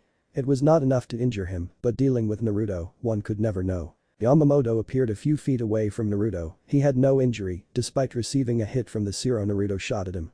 He noticed that the former self-proclaimed god of Soul Society had not moved at all. His feet were at the same place they had been since he started attacking. That was a surprise. Your swings are still strong, Naruto said in a calm tone. I have seen all that I wanted to see, you have not grown weaker over the years. This was not so much of a good thing for him. Well, it had its advantages. But the disadvantages outweighed the advantages, hence it was not a good thing for him. He looked at his blade as it shattered into pieces. Paying no mind to it, he folded his hands across his chest. He would have to play safe. You win, I will take the post again. With that, Naruto was gone. Yamamoto sighed. He should have expected that the only reason Naruto would even agree to this was because he wanted to see if his strength had toned down. Well, he did get his answer. But he was certain that Naruto seemed reluctant to fight. He did not even try to swing his blade towards him. He only remained rooted in one sport. He knew it was not because of fear of him. That bastard never feared anything or anyone. It made him curious though, why was he reluctant? His swings were by no means toned down, and the blonde still took it all, without even moving. What was certain was that he no longer had the power he used to have. But why was he reluctant? Naruto's house. Ikemi. A soft voice spoke within his head. Amaterasu. Finally the spirit said, releasing a tired sigh. I have been trying to talk to you for a long time now. You do know that it has to be difficult. You are in another dimension after all, the blonde responded as he sat down on a couch within his house. Yes, I am aware of that, but our bond is stronger than that. Distance cannot come between us, it cannot be a barrier. Only death can succeed in that. But we cannot die. So our bond is eternal. I formed you that way, Takemi said. But still, he could only hear the voice, there was no physical appearance of Amaterasu. Well, she was still locked up in the Soul King's dimension. The distance could not allow her to manifest physically. Has it started already? Yes, I can feel your other half leaving me. She paused for a moment. Are you certain that the fragments of your soul will not scatter around in this dimension? Positive, the blonde answered. What he had told Unohana was the truth, but only half-truth. He had indeed created Amaterasu from half of his soul. But over the years, his other half gave birth to a spirit which became the spirit sword. His other half merged with the sword spirit and became one. This made it impossible for him to retrieve his other half. But even so, Naruto still called her Amaterasu. When he released his Bankai, his soul returned to him, temporarily. He could not keep it from leaving his body again as it was attached to Amaterasu. Over the years before he was sealed, he had attempted to get his other half back, but he never found a way. Well, until then, before he was sealed. With his other half always within his blade, he could never reach his full power. Added to the fact that a small part of his soul was already missing, it was sealed. This half-small part had no consequence to his health. Nevertheless, it restricted his power from crossing a certain barrier. But he had found a way to restore everything, so to reach his full potential. That was why he was here. How long do you think it will take for your other half to separate from me? I do not know, but be patient. I have already activated that portal. Once my other completely separates from you, it will search for me. The portal will keep calling for it. Once it finds it, it will return to me. Not so long after that I will come and get you. Fine, and then her voice became silent. Naruto was not worried though. She was patient, she could wait for some time until he regains his power. He knew that since he was now awake, she too was awake. This meant that she was lonely in the other side of the world. But for his plans to become fruitful, it had to be like this. Amaterasu knew him better than anyone, despite residing within the blade, not inside an inner world like others Anpakuto spirits. She was a part of him after all, and only he could speak to her and wield her. It was not in his plans to take the captain's Haori again, but he knew that Yamamoto was not going to take no for an answer. The old man would have surely fought him until there was no breath in his body. He was not going to have that. It would not have been good for his health if he had continued fighting. He had to lose his evolution gradually. If it were to just disappear at once, his body would not be been able to handle it. This would be a hazard for his health. At this stage, unnecessary risks had to be removed. The situation was delicate and needed to be handled with care. Things were progressing well for him though, no matter what he finds himself doing, he will always have time to further his plans. He just had to make sure that nothing else slowed him down. Being captain will not slow anything down. It would only give Yamamoto the illusion that he was in charge of everything. Amaterasu would bother him much if anything slowed down her retrieval. The woman could be noisy sometimes. But it was nothing he could not handle. You are back already, Shutara said as she walked towards the blonde. She took a seat close to him and stared straight at his eyes. What is it? Yesterday, you said you had been expecting me to return, but never explained, she said. She was curious as to how he would know that she would return to him. He had not said anything more to her. You, Shutara, are the only person who keeps me from doing anything dangerous per that thing's belief. But that is not the truth. And he was just being generous because of the plans he has for me, Naruto explained calmly. Certainly, since the Soul King planned for him to die, he had decided to give him a dying wish. The woman had been the only person he ever loved wholeheartedly. A thing called a king was aware of it. Shutara would also keep him busy, push him away from any form of evil thoughts again, as per the Soul King's belief. But things were not as that thing believed. It was true that she was the only woman he ever loved, but she had no control over him. Sometimes she could be forceful in a scary way, but when situations were serious, he always emerged on top. She was his woman and did not have a final say in his actions. He has never even for once asked for her opinion when he wanted to do certain things. He had never argued with her when she wanted to leave him for the new job she was offered. He wanted her to be happy and make her own decisions, but now, he would not allow her to leave again. Generous. You see, Shutara, as it is now, I am dying, Naruto revealed, earning a wide-eyed look from Shutara.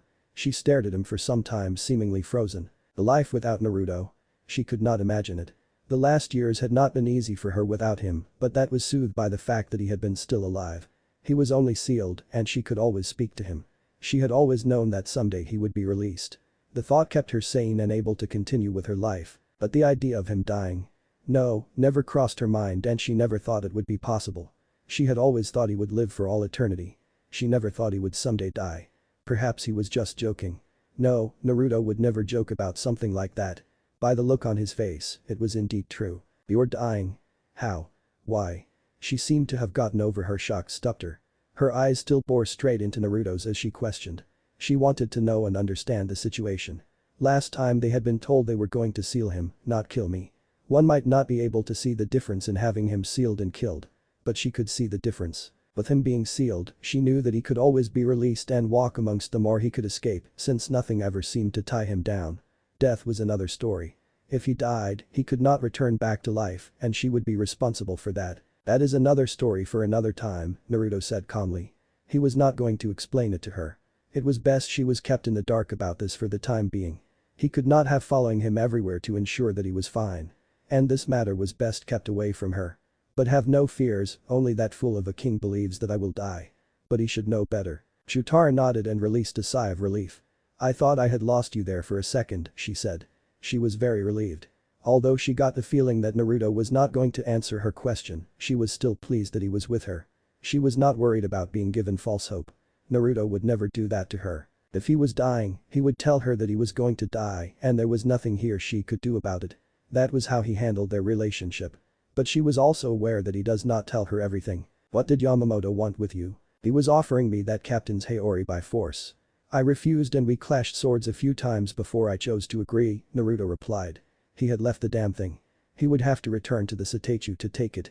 Amusing that he who stood above all beings was going to be wearing something he deserted long ago. Being a captain of the Gate 13 was below the God of Soul Society. But for the time being, he would endure all.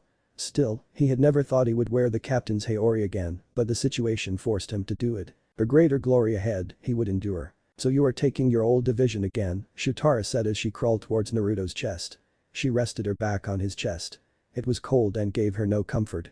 It was never like that before. Every time she rested like this, he always released warmth that was only reserved for her. But it was now not there. She could not feel it. It was just cold, giving away nothing. Still, she refused to dwell on it. As long as he was here, things should be interesting from now on. Certainly, Naruto agreed. You know, when you walked out on me, I thought you were mad at me. I thought you no longer wished for me to be by your side. Woman, that was not good, Shutara thought. Whenever Naruto called her like that, he was going to tell her how much disappointed he was. How can you say things like that? You thought I no longer wanted you by my side. You are the one who left me so that you could babysit the sleep-obsessed fool. I did not tell you to go, you left. I made no complaints. Even if I no longer wanted you by my side, you should not make complaints since I also did not make any complaints. The cold and hollow feeling she felt from his chest was transferred into his tone. Yes, things have changed. He never used a tone like that to her. Even though she had done something unpleasant, he always talked to her with love and care. He never gave off a hollow feeling towards her. Perhaps other people, but not her. I get that I was wrong to leave you. But I wanted the job and you were also offered the same position. I thought you would take it too. Me, bodyguarding that thing? Never. You should have known better. No one forced you to take the post even when I was not going. You did it on your own will, Naruto stated in a stern tone. I know. And I will always regret leaving in the first place. But once I took the job, there was no turning back. I had sworn with my life that I would protect the Soul King until my body could no longer allow me to, she spoke with determination in her last part. Despite all, she could take back her words after she had sworn to protect the royal family. She could not go against that, despite her feelings. "For the only woman who was rumored to be the only one I cared for, you don't act as one. Perhaps I was too kind to you," Naruto said. Too kind? She feared what he would do if he was no longer going to be too kind to her. She had seen how he treated other people. She did not want to fall victim to that. "Yes, had it not been it, you would have never left my side to join him," Naruto stated. Shutara knew this was one conversation she was not going to win. She had a fair victory sometimes, but when it came to things like this, Naruto always won. Perhaps it was because she sometimes strayed away from him. But he was always there for her. But even so, now she believed it, things were different. Naruto was not the same as he was back then, perhaps towards her only. "I am sore," Naruto cut her off. "Shutara, if you ever do something like that again, I will kill you. I love and care for you, but should you decide to betray me, I will kill you." "Really?" She dared him. He had never been able to lay a finger on her even when she left him to join the Soul King. The very being he despised with all his being. All the time she has known him, he has never spoken anything good about the Soul King. His dislike of the Spirit King was somewhat legendary. He never hid the fact to anyone, not even Central 46. At the beginning of their relationship, she was got used to Naruto's cold ways. And at those days, she was still young and quite a playful woman. She was not used to a cold person waking up next to her. At the begging he offered her little comfort. Yes, she knew he loved her and he tried to give her comfort. It was little comfort. But she knew that no one had ever received even a piece of the comforter gave her. But it was not enough for her. She had ended up leaving him without saying a word. When he found her, a man was flirting with her. He was a bit overdoing it. Naruto never freaked or seemed angry at what he had seen. But the thing was that he murdered the man and left her alone. When she went back home, he told her he would kill her if she did something like that again. He had always threatened to kill her. But never had he shouted or hit her. Whenever he was furious with her, he never allowed his anger to direct his actions when it concerned her.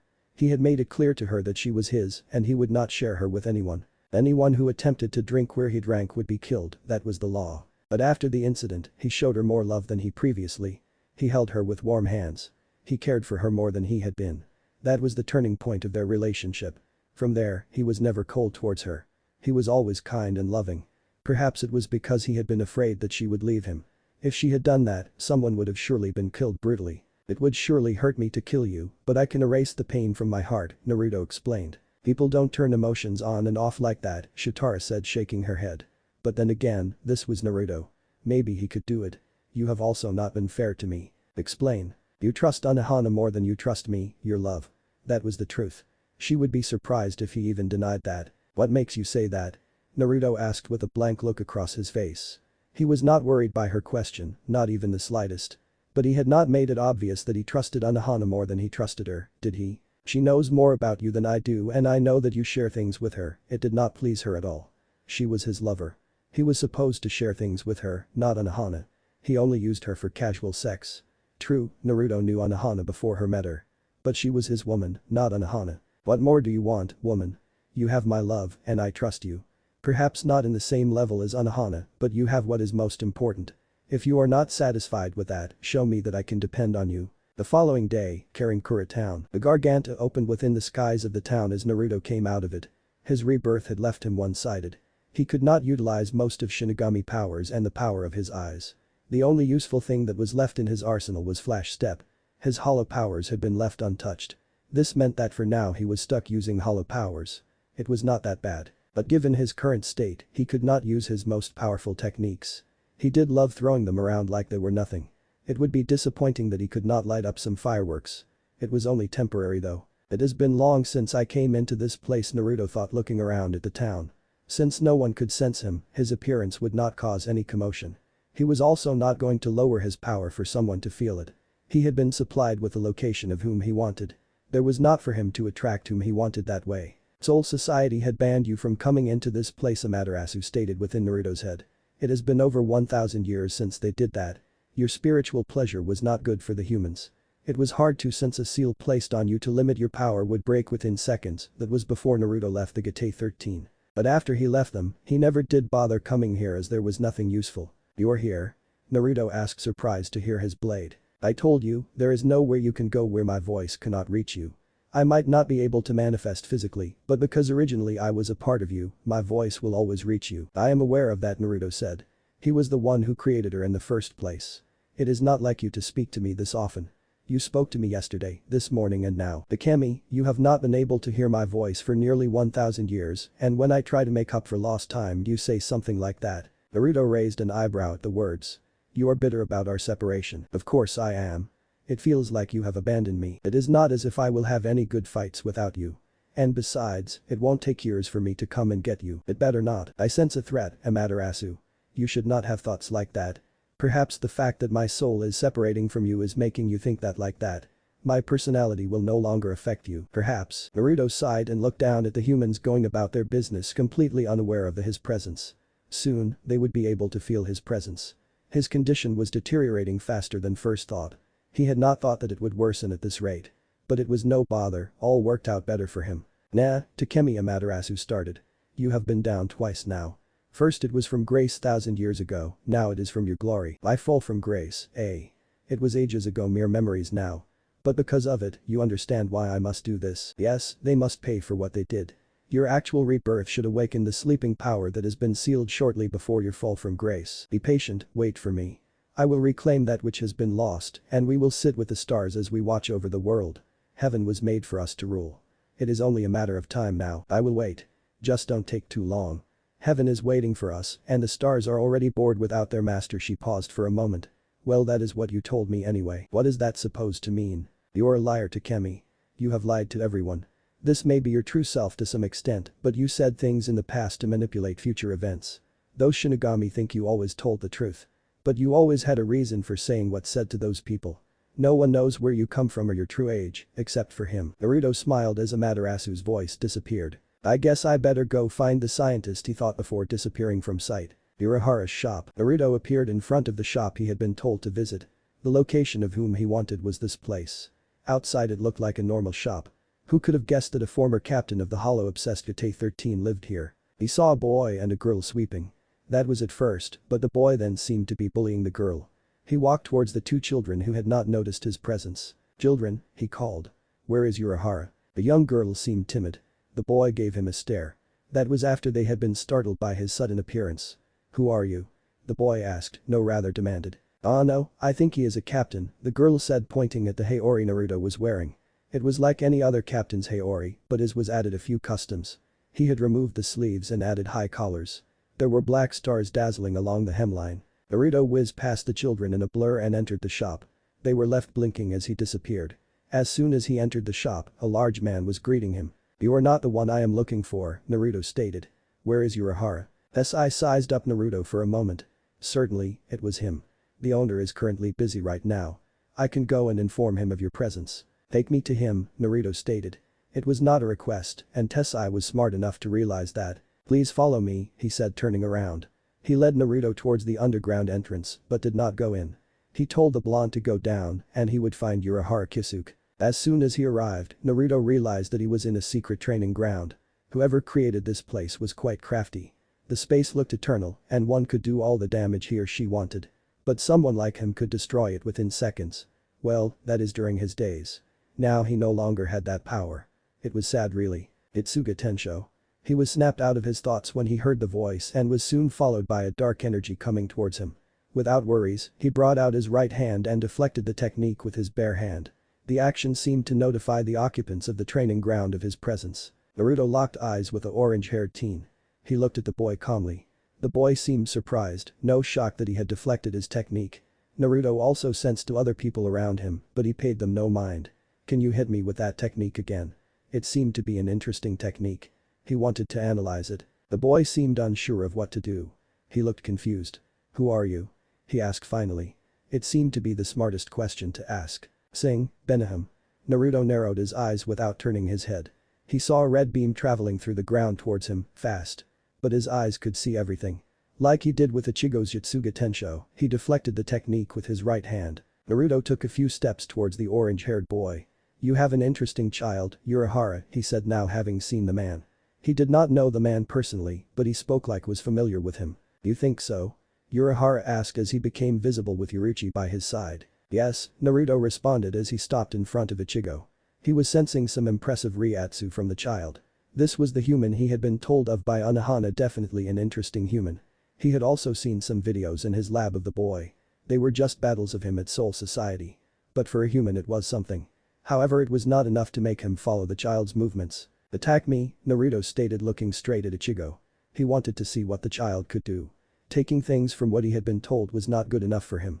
But testing it himself was good. "Huh? Just do it, Ichigo," Yoruichi yelled. "It will be a good test for you." She was interested in how Ichigo would do against a man like Naruto. "Okay," Ichigo said, still looking unsure of himself. Without another thought, he rushed towards Naruto in an impressive show of speed. He appeared behind Naruto and swung his sword across his back. Naruto did not turn around, he simply disappeared, leaving an after-image. He appeared behind Ichigo while the teen was still moving in momentum of his swing. He placed his palm on Ichigo's back and pushed him forward. The teen stumbled forward but got his balance quickly and turned around to take a swipe at Naruto. The blade sped towards Naruto's head. The blonde simply raised his right hand and caught Ichigo's blade, surprising the teen. "Fear," Naruto stated, looking straight at Ichigo. "You are not afraid of me, but of something. With that look on your eyes you cannot cut me, child, or anyone. The sharpness of your blade is reflected by what you feel inside. When controlled by fear your blade becomes dull." He flicked Ichigo's blade out of his hand and turned towards Urahara and Yoruichi. He left the teen standing as he was. He was quite disappointed with the child. Despite having impressive Ryatsu, the fear nullified all that. His power was nothing when fear dominated his mind. His Zanpakuto would reflected nothing but fear. "You have quite a lovely place," Naruto commented as he made his way towards the former captains. He did not wait for Urahara to comment. "I have come to speak with you." Yoruichi and Urahara looked between them before the former nodded. "I will take Ichigo to the other side to continue with his training," she said. Naruto looked at the woman. Ichigo was quite impressive for a human. To be able to stand up against a captain was no ordinary feat, especially for a mere human. Perhaps if it had been a Shinigami then he would not have said anything. "Training cannot help that child," he started. "He needs to face his fears. If he cannot deal with what scares then he should put his blade down and quit playing Shinigami. It was never a job for humans to begin with." Naruto noticed that when he spoke about facing fears, both the former captains cringed. There was definitely more to it. "Your reaction is quite intriguing," he stated. "Perhaps if it was another time I would have been interested in finding out what the child fears." Neither Yoruichi nor Urahara had thought he would have noticed. He was highly observant, they would give him that. Urahara had been captain for some time, he was not easy to read. But here Naruto was, a single look and he had already found some interesting information. He had not even asked, they involuntarily gave him the information. They had to be careful so not to give anything out to the man. Without saying anything else, Yoruichi disappeared. "I thought you had refused the position," Urahara stated, seeing the custom Haori Naruto wore. He had never seen anyone adding a few things to it. But then again, this was Uchiha Naruto. Zaraki had only cut off its leaves, but it was nothing like what Naruto had done. "Yamamoto played a good card," Naruto responded vaguely. Urahara nodded and said nothing more. By the answer and look on the blonde's face, he knew he was not going to be told what sort of card Yamamoto had played. He could only imagine it had to do with fighting. He could not think of any possible way for the Seitetsu to force Naruto into something he did not want to do. "I had thought that I would be the one to come before you first," the former 12th Division captain stated, looking at Naruto calmly. Certainly, he had thought that he would be the one to visit the blonde because of his need for answers. Naruto raised a curious eyebrow. "You have spent time with Shunsui and Jishiro. They told you of some things about me that left you with many questions." He had yet to even speak with those two. He should make some time to see his former friends. They were not as bad as Yamamoto was. Urahara nodded. The man was accurate. He did not think he would be like this. "Anyone would have questions after hearing all about you," he stated with a small smile. "Everyone always has questions," Naruto said, slipping his hand inside his cloth. He retrieved a folded scroll and threw it at Urahara. "I want you to decipher that scroll. Retsu tells me you are a genius of some sort." Urahara was certainly interested in what was in the scroll. He opened and saw words in an ancient language. He looked carefully at the words and then realized it was some sort of a formula. He looked at Naruto again, this was ancient language and he did not think such writing would exist. "What is it?" "Like that it looks like a formula. What is written in there is a key. It is set like a puzzle that I cannot solve. It was the last 100th key to unlocking a seal that was placed within him. He had already deciphered 99 of them already. But the last one had proved nearly impossible to solve. He had tried all his wits to put it together into a key. As it was now, it was just pieces of the key. Without putting it together, it was useless. Being the last key, it held two functions. All of which were important. The key?" Urahara asked with a thoughtful look on his face. He wondered what the key could unlock. How Naruto came into possession of such scroll with ancient language. He was sure even the Seitetsu would have no luck in understanding the language. Naruto threw another scroll at Urahara. This second scroll has the seal in today's language. I made it so that you could understand what is written. But do not attempt to solve the puzzle using the second scroll. As you will notice, that second scroll only has word explanations. Can you read this language? Naruto nodded. What do I get for this? First, I don't even know what this key unlocks. Naruto smiled slightly. He snapped his fingers and a garganta opened. Urahara would surely try to figure out what the key unlocks. But he would not figure it. Kisuke of course raised a curious brow seeing Naruto open the portal. You said that you wanted answers. Solve that puzzle and I will give you answers. The little brain teaser is something that a scientist would miss. With that, the blonde stepped into the garganta and disappeared. Liar. A voice said within Naruto's head as he disappeared. It did not take long for Yoruichi and Ichigo to appear before Urahara. What did he want? Help, Urahara responded with a slight smile on his face. Although Naruto had not said anything, it was obvious that this key was a secret and the fact that he would be busy putting it together ought to be kept a secret. Ichigo looked frustrated. He had been asking Yoruichi who the man was, but she had not answered his question. She had told him to focus on his training. But he could tell that the man was a captain by the emblem on his haori. But still, he had not seen the man during his short stay at Soul Society. Will you tell me who he is already? Urahara looked at Ichigo with a look that seemed foreign. Ichigo, go upstairs and rest a little. Yoruichi and I will be there after we have discussed a few things. The only response Urahara got was a deep scowl and a visibly frustrated Ichigo walking away from him and his childhood friend. The former captain sighed and pocketed the scrolls he had been given. He looked back at Yoruichi, it was clear she was waiting for him to explain some things. Like I said Yoruichi, he wanted me to help him with something. I will keep it to myself for now, the former captain stated. Yoruichi glared at him. How long have we known each other, Kisuke? The man sighed. Yoruichi, I will explain once I have the answers. For now, I don't have any answers. He just gave me a puzzle that I need to solve. Until I do that, I cannot explain what it is, he explained truthfully. Yoruichi nodded, getting the feeling that he was being honest with her. I was surprised that he could deflect your attack like that, she said, changing the subject. I was not surprised, Urahara stated. Still, he did notice that to do so, he used his stronger hand. Everything was done with his right hand. He also seemed not to be surprised by Ichigo's speed, even though the teen was in his Bankai state. Well, it was obvious that Ichigo was not going as fast as his Bankai could allow him to because of his fears. I guess that is to be expected, Yoruichi resigned tiredly. That was the second time I saw someone catch Ichigo's sword, first it was Aizen with a mere finger, now him. Both were not even trying. There are some strong beings that exist. The Seitetsu is not the only one who installs fear into his opponents by his power. Yoruichi nodded. He is quite perceptive though, she stated. I cannot disagree with you on that one. So what were you able to get from him?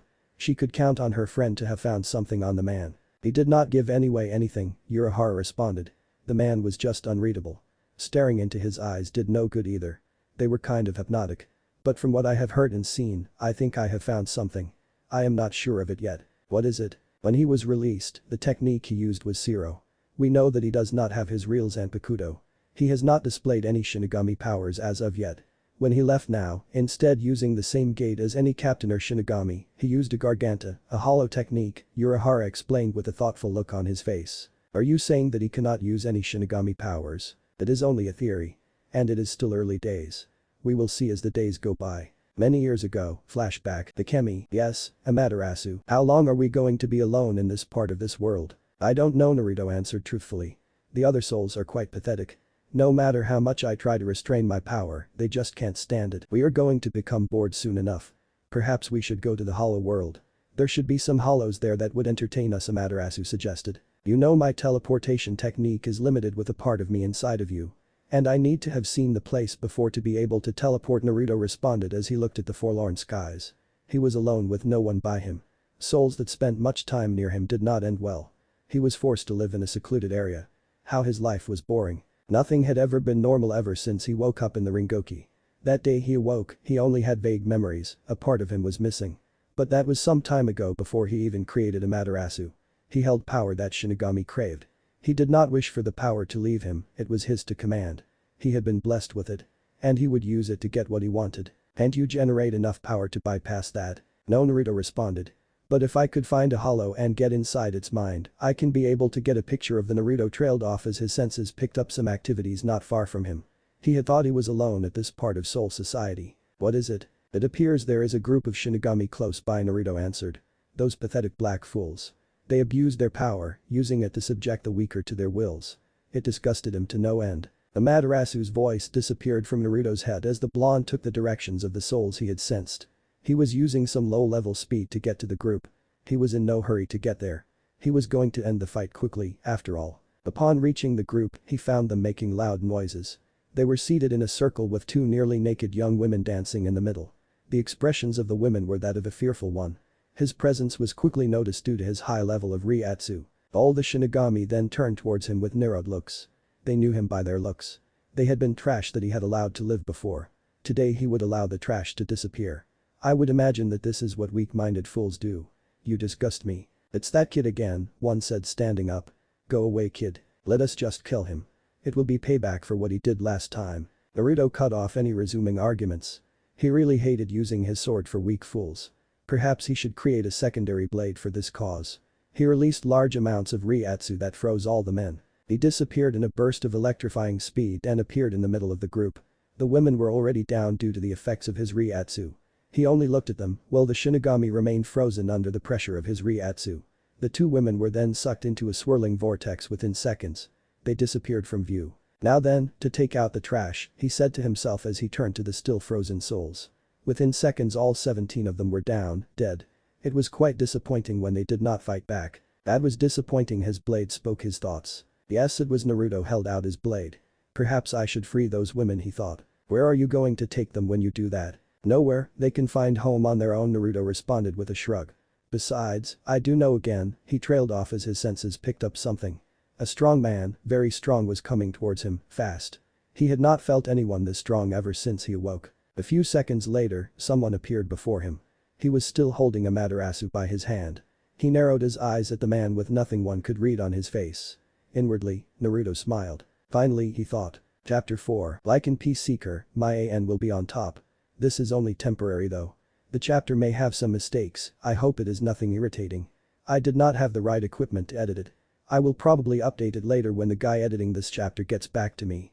I just thought since it has been long I updated, I should make this one available. Now, things may appear to be going well for Naruto, but you will find out soon enough that he can be outsmarted. And it won't be pretty when he gets outsmarted. I am having some problems writing this story, so I doubt it will reach 20 chapters. I won't leave it before I complete it though. Naruto appears invincible and will be so until the end of chapter 9 where he will brought down to nothing. I won't spoil anything, so I'm gonna stop right there. But I just wanted to know that since everything will going according to plan until the unexpected happens, the fall from grace will be revealed soon. But just to give you something, it happened a long time ago and only the Soul King knows about it. Naruto and the Spirit King have a history together, it will be revealed soon. I know this chapter also has some questions, but I do believe that it does answer the question of what exactly is the power that is sealed within Naruto. I will explain a few more things in the next chapters. Well, anyway, thanks for the reviews. And I have been searching for a beta to edit my material, but I have not found any luck. The person who is willing to help has been busy. Anyone willing to help PM me. The help will be much appreciated. On another matter, I have removed my story, The Rejected Hero. I will explain much more about it in my profile once I update it. Chapter 4. Naruto stood at the Sakyaku Hill watching all of Sirte. It was such a quiet place now and it seems that the laws have become relaxed unlike the old days. The only thing that was out of the Soul Society's control was him. No one could control him. Even if they gathered all the strongest man in the spiritual world, no one could control him. Being controlled by someone was beyond anyone. Not even the Soul King could come close to achieving that goal. It was the same as trying to manipulate him. He refused to be manipulated. The reality might be that he was still forced to act as a captain for the Gate 13, but that did not mean that he was under anyone's control. He was merely playing a part that he would abandon soon. Nothing was permanent. Genryusai could enjoy his false victory for now, but Uchiha Naruto is never down. The only way to bring him down is to kill him, but there was a problem with that, he could not be killed by any living Shinigami or Hollow. The old Gate 13 was very strict and powerful. Yamamoto did anything to win. The old man was truly cold and heartless during those days. He had no trouble in sacrificing his subordinates as long as he could win. Perhaps he was still the same, but he could feel that the Satacho was no longer the same as he was back then. He had now become old and soft. But his power still remained. It was still no power that would give him nightmares. There was no one with power that would give him fear. Only his own power he could make him afraid. It was beyond what anyone could imagine. They had not yet seen anything. All they have been seeing were mere illusions. They would one day see his glory, and then they would know why he is god of the spirit world. The little charade with Aizen was no problem to his recovery. In fact, it would prove to be beneficiary to him. The child Aizen seemed to be full of tricks and wits. Perhaps he should visit the child and see him with his own eyes. That would certainly be a good plan. But he would have to finish some business first. It was still early months. It had been 3 months since he was unsealed. That was why he had been able to see that Soul Society was different from the past. But it was no consequence to him. The more interesting things became, the more fun he had. His lieutenant was pretty much useless. She was weak-minded and somewhat a lost child. He did not like to handle mundane affairs in his division. He had no time to deal with hollows that he could kill by just flicking his fingers. He had no time to do paperwork. He let those beneath him handle those matters. But over the time, he had drilled in a strong attitude to the girl. It was a little better than when he had her discharged from mental care. It had been quite a scuffle with Retsu as the woman was not pleased with her patients being released before they could completely recover. But he did not operate like that. Out of all the worthless Shinigami he had to tolerate in his presence, she was the only one who was capable. That was why he forced her to be released and returned to work. Naruto looked the sky with an unreadable expression on his face. "It is starting," he said silently. A wall of black Ryatsu surrounded him, it came from the ground not from him. The wall covered all his body and sprouted above the grounds creating a huge black pillar. The wall would restrain any Ryatsu from leaving the execution grounds. But it was certain the captains and lieutenants would be able to feel it. He had set it up so not to have his leaking Ryatsu disrupt the activities in Soul Society.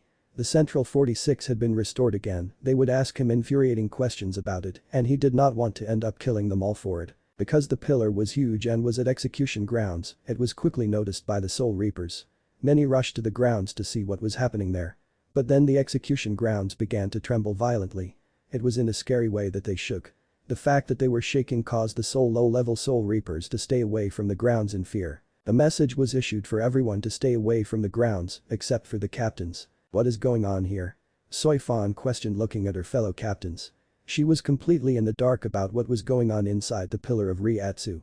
But whatever it was nothing good.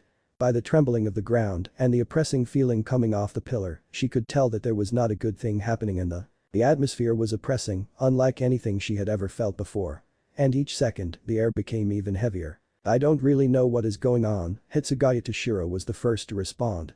He looked at the elder captains. "Perhaps you might have some insight on this," he stated seeing the focused look on the oldest of the captains. "Yamajiji," Kairaku said without looking at the captain commander who had not said a word since arriving. "Given that he is not with us here and that he is the only one who has given off this feeling even to captains, we can say that he is inside there," he stated. Yamamoto nodded. "It is him, there is no doubt about that. I can never forget the scent of his Ryatsu. Even if I can barely feel it, I can never mistake it." He paused for a moment. "But that leaves a question, what is going inside there? Where is Shutara by the way?" Jishiro questioned. "Should not she have been here to witness this knowing that it is him? Naruto might have told her not to come here," Unohana stated, bringing some insight. If this was pre-planned, he would have told Shutara-san to stay at the house and ignore the whole mess. "That still does not answer what is going on," Soifan stated as she released her own Ryatsu to battle with the oppressing atmosphere around her. "I have noticed that our 5th squad captain had been leaking Ryatsu over the past weeks with my equipment," Mayuri stated smiling. He was the only one who seemed to have an idea as to what was going on here. It always pleased him when things like this happened. It also brought him joy when everyone was clueless except for him. "Can you explain?" "I thought his Ryatsu could not be sensed," Byakuya stated looking at the grinning 12th Division captain. "I doubt your simple mind will be able to understand it even if I explain it to you," Mayuri responded coolly. "Perhaps it is not that case, you yourself might be unable to explain the phenomena," Unohana stated with a kind smile that did nothing but to infuriate the 12th Division captain. But before he could retort, a loud thunderous roar escaped from the pillar. The roar had them shut their ears because of its loudness. The roar was glass-shattering, everyone in Sirte heard it. But because of the orders to stay away from the execution grounds, they all stayed put. This was followed by large cracks on the execution grounds. The cracks stemmed from the pillar and outstretched a few feet away. Within those cracks a dark black smoke begun to arise slowly. This was followed by what seemed to be black flames in all the cracks that had appeared from the ground. The ground had stopped trembling by now. The oppressing atmosphere only continued to become even heavier, forcing all the captains to release their own Ryatsu to counter it. It was then that a piercing scream followed. It was definitely the voice of Uchiha Naruto. It was certain that whatever he was going through was painful. If one did not certainly know him, they would pity the man. Unohana realized that he might have been losing his power. Naruto had confirmed to her that his Reiatsu had started to leak out of his body. But it was faint, so no one could feel it. Mayuri had just confirmed it with his equipment. But still, this atmosphere was not of a person who was losing power, but of one who was gaining power. Had Naruto lied to her? No, he would not have. She had never heard him scream like that. He never even raised his voice loudly. The painful scream continued for several minutes before finally dying down. Then the oppressing atmosphere disappeared into thin air. The flames that had been acting up in the cracks disappeared. This caused the captains to sigh in relief and stop releasing their own Reiatsu. Cracks begun to appear on the pillar, one by one. The sound of glass shattering invaded the ears of the captains. After a few minutes had passed, the unthinkable occurred. Boom. A heavy Reiatsu exploded along with the pillar and crushed the younger captains, forcing them down their knees. The older ones remained standing. All of Sarate came to a standstill. Yamamoto had his eyes now fully opened. A furious wind then threatened to throw them off the execution grounds, but they stood still. All the debris died down, and Reiatsu became unbearable for the younger captains. The debris died down, and within a few moments, they could now see a swirl of pure black flames. The flames swirled around in midair for a few moments before in an instant, they disappeared, revealing a figure. They then appeared above him and seemed to compress before forming a black thin blade. The blade seemed to descend down beside figure until it stopped in air at his side. The figure had blonde hair reaching down his waist. His face was looking up the sky. Uchiha Naruto. He was dressed in a simple white cloak and had nothing on his feet. His body stood motionless for a few moments and none of the captains dared to speak. His body then seemed to twitch and he held out his right hand. The blade fell on it and he grabbed it by its handle. Slowly his head then moved to face the captains. When they saw his face, they noticed a notable change. He looked younger, perhaps like a 19-year-old in human years. His eyes were also closed. Naruto held out his right hand and looked at it. His eyes were still closed as he did this. I have regressed to my youth look, he said to himself. His tone was just dead, devoid of any life or emotion. It actually made a few of the captains uncomfortable. He walked towards the captains without his feet touching the ground and his eyes still closed. He stopped in front of them and his closed eyes looked at the younger captains. How weak, a power of this level frightens you. A moment ago, you could not even stand. Shinji-kuni, you have not trained these children well, Naruto stated in the same deathly tone. Yamamoto did not say anything and Soifan only settled for a glare at the blonde. Are you blind? Kairaku asked suddenly seeing the blonde not having opened his eyes. No, Naruto responded without even looking at the man. But I have temporarily lost my eyes. The eyes I have now only see black and white. It makes using them useless. But it is only temporarily. Can I see them? Mayuri asked with interest. Naruto looked at the man and opened his left eye slightly. The reaction was instantaneous. The captain backed away from the blonde with cold sweat running over his face. Fear gripped his heart like the claws of a vast lord had found its way towards his heart. It felt like his heart was being pulled out of his body. He felt as though his life was being crushed. The cold grip of fear had plowed through his chest. The full weight of the blonde's Reiatsu was on him. Just by looking at his eyes, he could see the pools of power the man had, and there was this roar inside his head that felt like each time it roared, it was coming close to him. And when Naruto closed his eyes, everything he felt disappeared. Naruto's eyes were pure black. They were just like an endless void of darkness. There was something else behind the darkness, Mayuri could not quite place it. What did you do to him? Soifan almost yelled at him seeing the proud and prideful Mayuri wimping out in front of other captains. Out loud, Naruto said, he did not even bother to look at the captain. He looked at the Reiatsu of Unohana, looking into my eyes, makes one see and experience the measure of my power to some extent. You must know what happens when Yamamoto releases his Shikai in front of anyone other than a captain. That was a lie. Well, not the Yamamoto part. What Mayuri had experienced was but a mere illusion. It was a trick played by his mind because of the potency and density of his Reiatsu. And it only happened because his Reiatsu was still moving about the atmosphere. Should the man look into his eyes again, nothing would happen, he would only see the endless darkness. You said the eyes you have now, does this mean you don't have the eyes you had before? A curious Byakuya questioned the blonde. He was not the only one to have picked up on that. But he had been the first to question. No, the blonde responded. I have not lost my eyes. As I said, it is only temporary. He was not going to explain what had happened or anything else about his eyes. It was a bothersome task and it would do him no good to tell them. It was best to keep it to himself. The captains already knew him enough to know that he was not going to give any more answers to that question. Yamamoto closed his eyes before opening them again. His stuff hit the ground to silence everyone so he could speak. He did not want anyone interrupting him while he spoke. He had given them enough time to speak. You cannot actually see, can you? Naruto's expression remained impassive as his face moved to the figure of Yamamoto. What makes you say that? The blonde asked, not even sounding the least curious to find the answer from the Seicho. It is just a conclusion I came up with since I have observed you so far, the oldest looking captain stated looking straight at Naruto. It was a bit unnerving to have the blonde look at him with his eyes closed. The eyes of a person spoke always communicated. But with them being closed, he could never get any message. Naruto seemed to think of a respond. I can see. As I said, my current vision with my eyes is black and white. These eyes can only see only that which is spirit. Anything that is not spirit can be felt by my other senses. So you can say, I can see more than you can of the world around you, the blonde explained calmly. So even if he could not see, his senses took over and made him see everything. Yamamoto was silent for a few moments before looking at Naruto sternly. Are you going to explain what had just happened now? He said in a flat tone. Naruto flicked his blade, the blade had 5 small holes on its black hilt. One of Naruto's finger found its way into the middle hole before the sword was spun around the finger like a fan. When it stopped spinning, the blonde flicked it again and held it rightly. It then became engulfed in black flames. When the flames disappeared, the sword was just a normal katana. But its hilt was dark red. The blonde then snapped his left fingers, but nothing happened. He did this while the captains waited patiently for him to answer Yamamoto's question. The unexpected, finally Naruto responded to the question. It was not a response that neither of the captains had been expecting. What do you mean?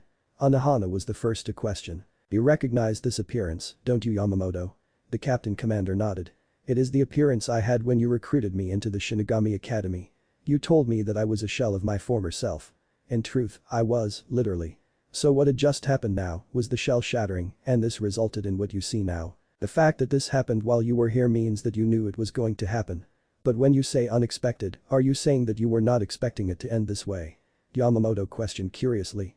If you have regressed to this appearance, does this mean that your power has also regressed to that state? Still sharp as ever, Naruto commented shortly after Genryusai had spoken. What? Soifan questioned. Are you saying that all that power he released was the power before he evolved? Naruto had evolved after he had left the Gate 13, as to what they were told. By the time Yamamoto recruited him, he had yet to evolve, which means not as powerful. But the power he had released was more than anything she had ever experienced before. He said he was a shell, literally, Mayuri intervened. It could mean that he was a shell that was containing his former power.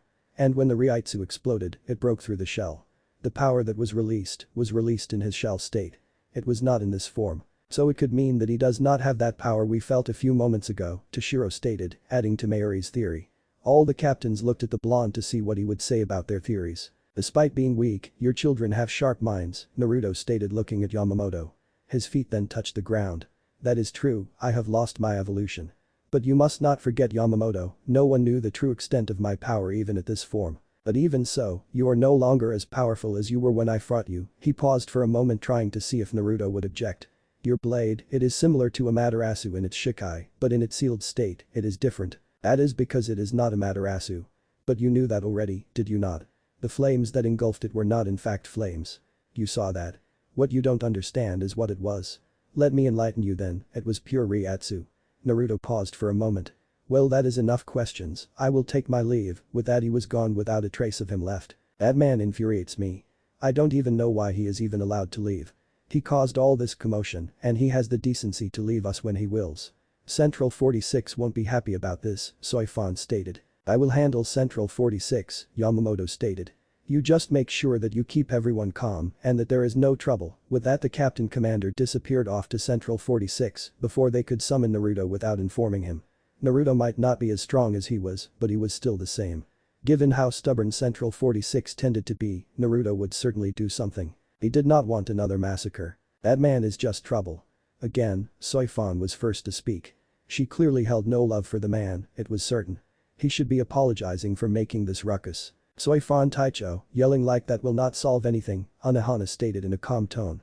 She then disappeared off to calm down her squad. One by one, the captains left the execution grounds. Under Squad 5 barracks, the events had been unexpected. He had not expected things to flow the way they did. Everything had been according to his plan until this. He disliked it when things did not go according to plan. But it was alright since it had worked for the better.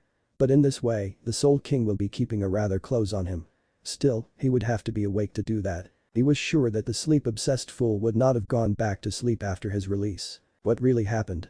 The voice of Amaterasu spoke to him within his head. The part of his soul had already separated itself from Amaterasu. After that, he was only waiting for the time his body would give up. He had to be where the portal his soul was trapped within. That place was the execution grounds. When his body gave up and shattered to reform again, his soul would also lose shape. During this process, the part of his soul within the portal would come to him and they merge with the other half. But the merge could not be complete, it would be imperfect. He would need to consume something powerful to complete the merger. Still, because his evolution would be lost, he would have lost much of his power. But he could no longer be at risk. That was what he had expected things to go. He did not expect him to intervene with the process. What he had been conscious was that he had been sleeping because of the seal. But the process he was going through must have somehow weakened the seal, only slightly though. But it was enough for him to wake up and act. Perhaps he had been awake this whole time. He intervened with the process and used his power to perfect the merger of my soul. He is also responsible for making me regress to this state. The blade I have now is a small percentage of the power he was able to leak out of the seal when it was weakened. That was certainly unexpected, Amaterasu stated, echoing Naruto's thoughts. Does this mean you are now complete? No, Naruto responded, shaking his head. I do not have you. But all the missing parts of my soul have been formed. My soul is now complete. It will take some time for my body to adjust. But this form makes it easier because it is young. There is also a barrier that is developed. But once my soul and body have adjusted to the changes, they will start to work towards perfection. When that happens, the barrier will cease to exist. Well, at least you did not become weak, as you would have if he had not intervened, Amaterasu said. What is happening to your eyes? Before I was returned here, that thing forcibly made my other eyes disappear. I don't know how he did it, but the consequences were that I had to lose not just my eyes, but some of my powers. But because everything was born from my soul, I could manifest them again. I just did not have the power. He gave me the power. At the moment, the darkness as my eyes is just a veil covering my real eyes while they are still being developed to their full potential. How long will it take? A short time, possibly less than a week, Naruto responded.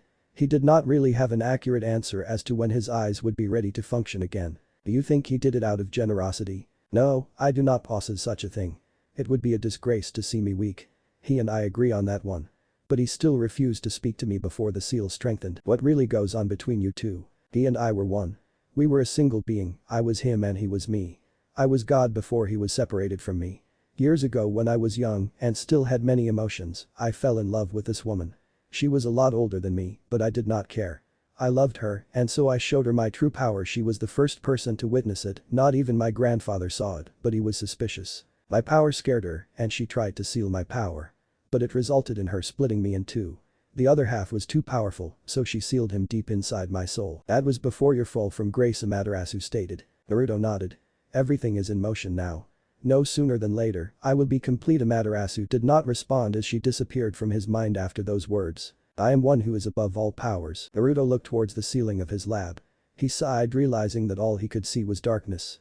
Despite this being a good thing, it bothered him how much. He was able to intervene on things and do as he pleased. He had no problems with him, but this was his body and he was the one with the superior will. He was the original, anything happening should be because he allowed it to happen. He did not think that he would do anything to harm him. Despite the other half being much dark, they were still the same person. But the fact that he had been left vulnerable to made him feel it so happy. He was proud to being in charge of everything, but here, he had not been in charge. Well, I should not complain, the blonde said to himself. I can move forward with everything. This only changes the direction I will have to take. But in the end, it will lead me to the same point. And it is still I who caused the change. Perhaps I am becoming obsessed with control issues. Now he would not have to worry about retrieving the small part of his soul that was missing. Everything was inside his body.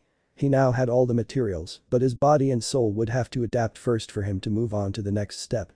His eyes would manifest soon, and when they do, he will be pleased. But given that now he could not view the world in a way he wanted, he would have to remain rooted at this place. But it was no bother, as long as he would soon get his bright vision back. Sacrifices were necessary for the greater good. He had thought that his little show would not attract much attention, but it did. Yamamoto would have certainly gone to the Central 46 to calm them down, but he knew better than that. Regardless who was put in there, they will always have the same attitude. It was like that building possessed those people to think and act as the previous ones. They were certainly not going to accept whatever Yamamoto would say to them. Those fools were only going to be pleased unless the words came out of his mouth. He would have to restrain himself if they speak nonsense. And if he kills them, it would not work good for him. That thing would send his guards to come rushing at him to restrain him. Surely by now, he must know that he was not going to die. No doubt, he was busy planning something. But as long as he kept it low, that fool will settle for keeping a close eye on him. Later, Naruto looked at his blade, it felt strong, and its Reiatsu was a lot more potent than his own. Perhaps it was because it was a mixture of his and his. With this blade, he could no longer use his fake Amaterasu. This one was perfect too to be used by him. He could feel it even by holding it that it was no ordinary blade.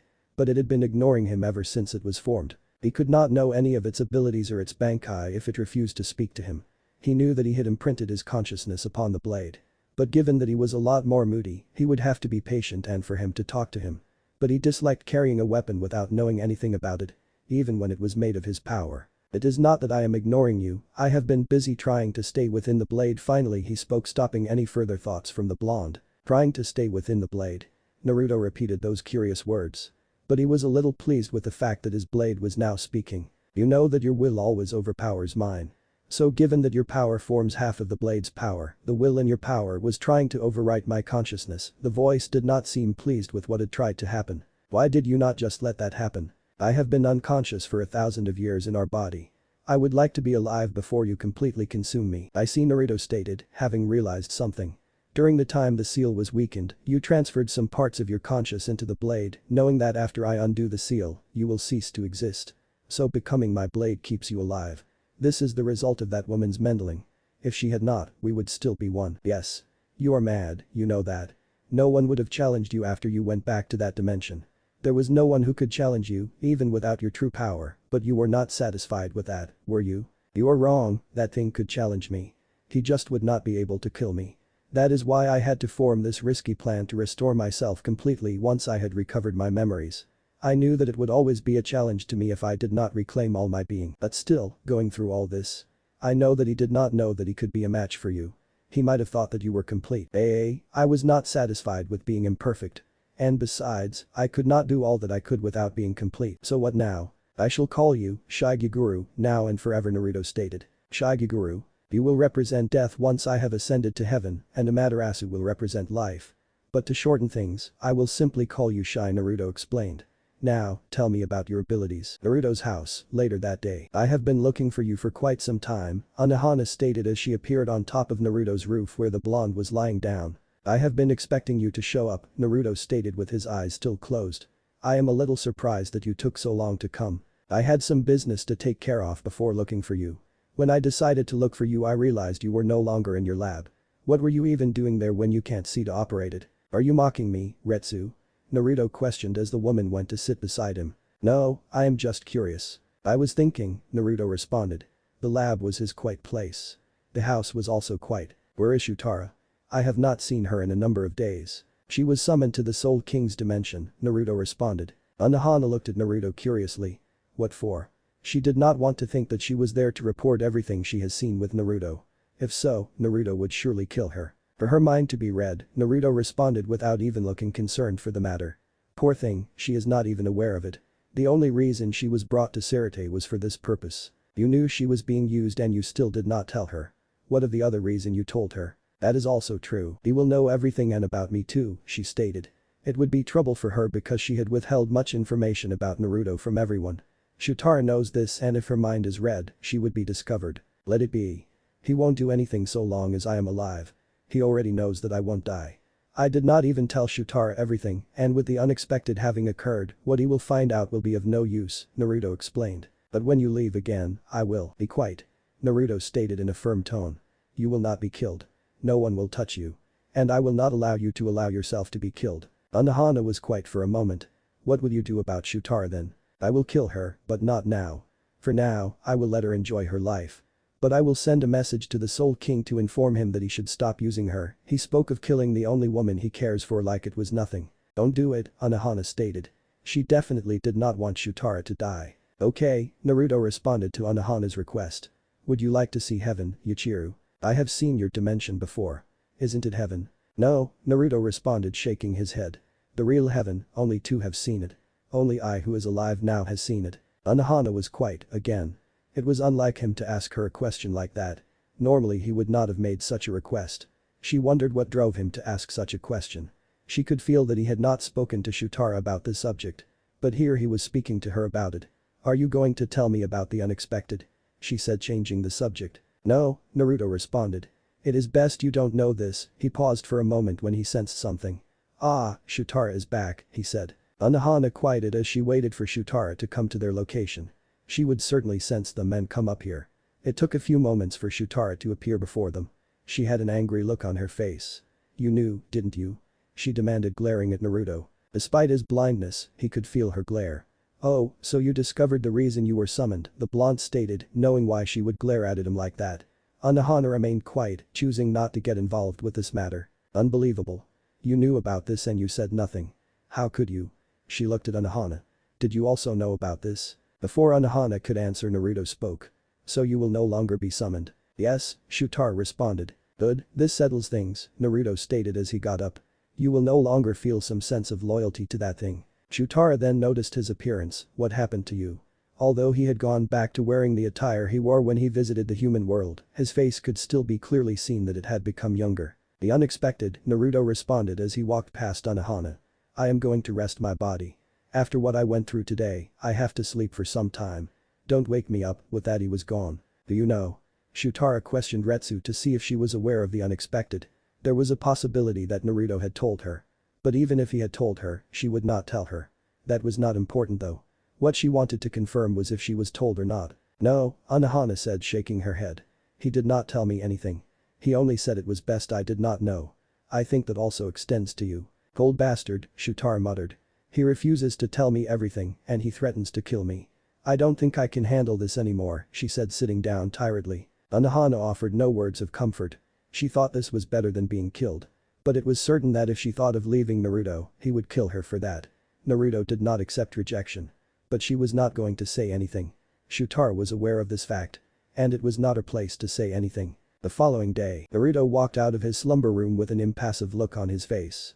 Shutara was close by him. It was very much annoying that he had to be awaked from his sleep.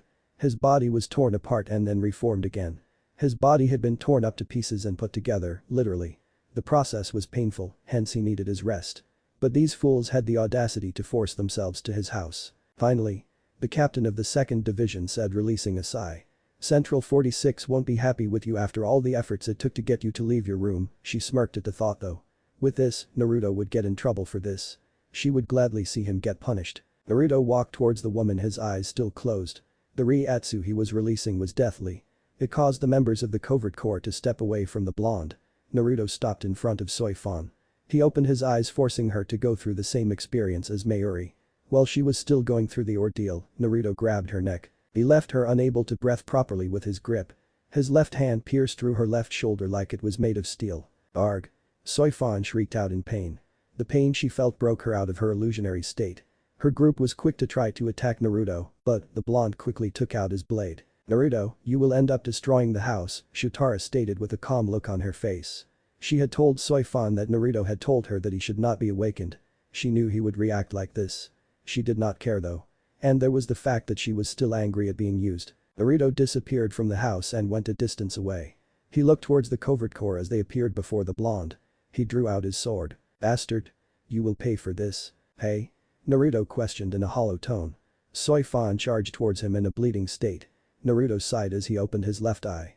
She was a little bit fast for a child. But she was still a child nonetheless.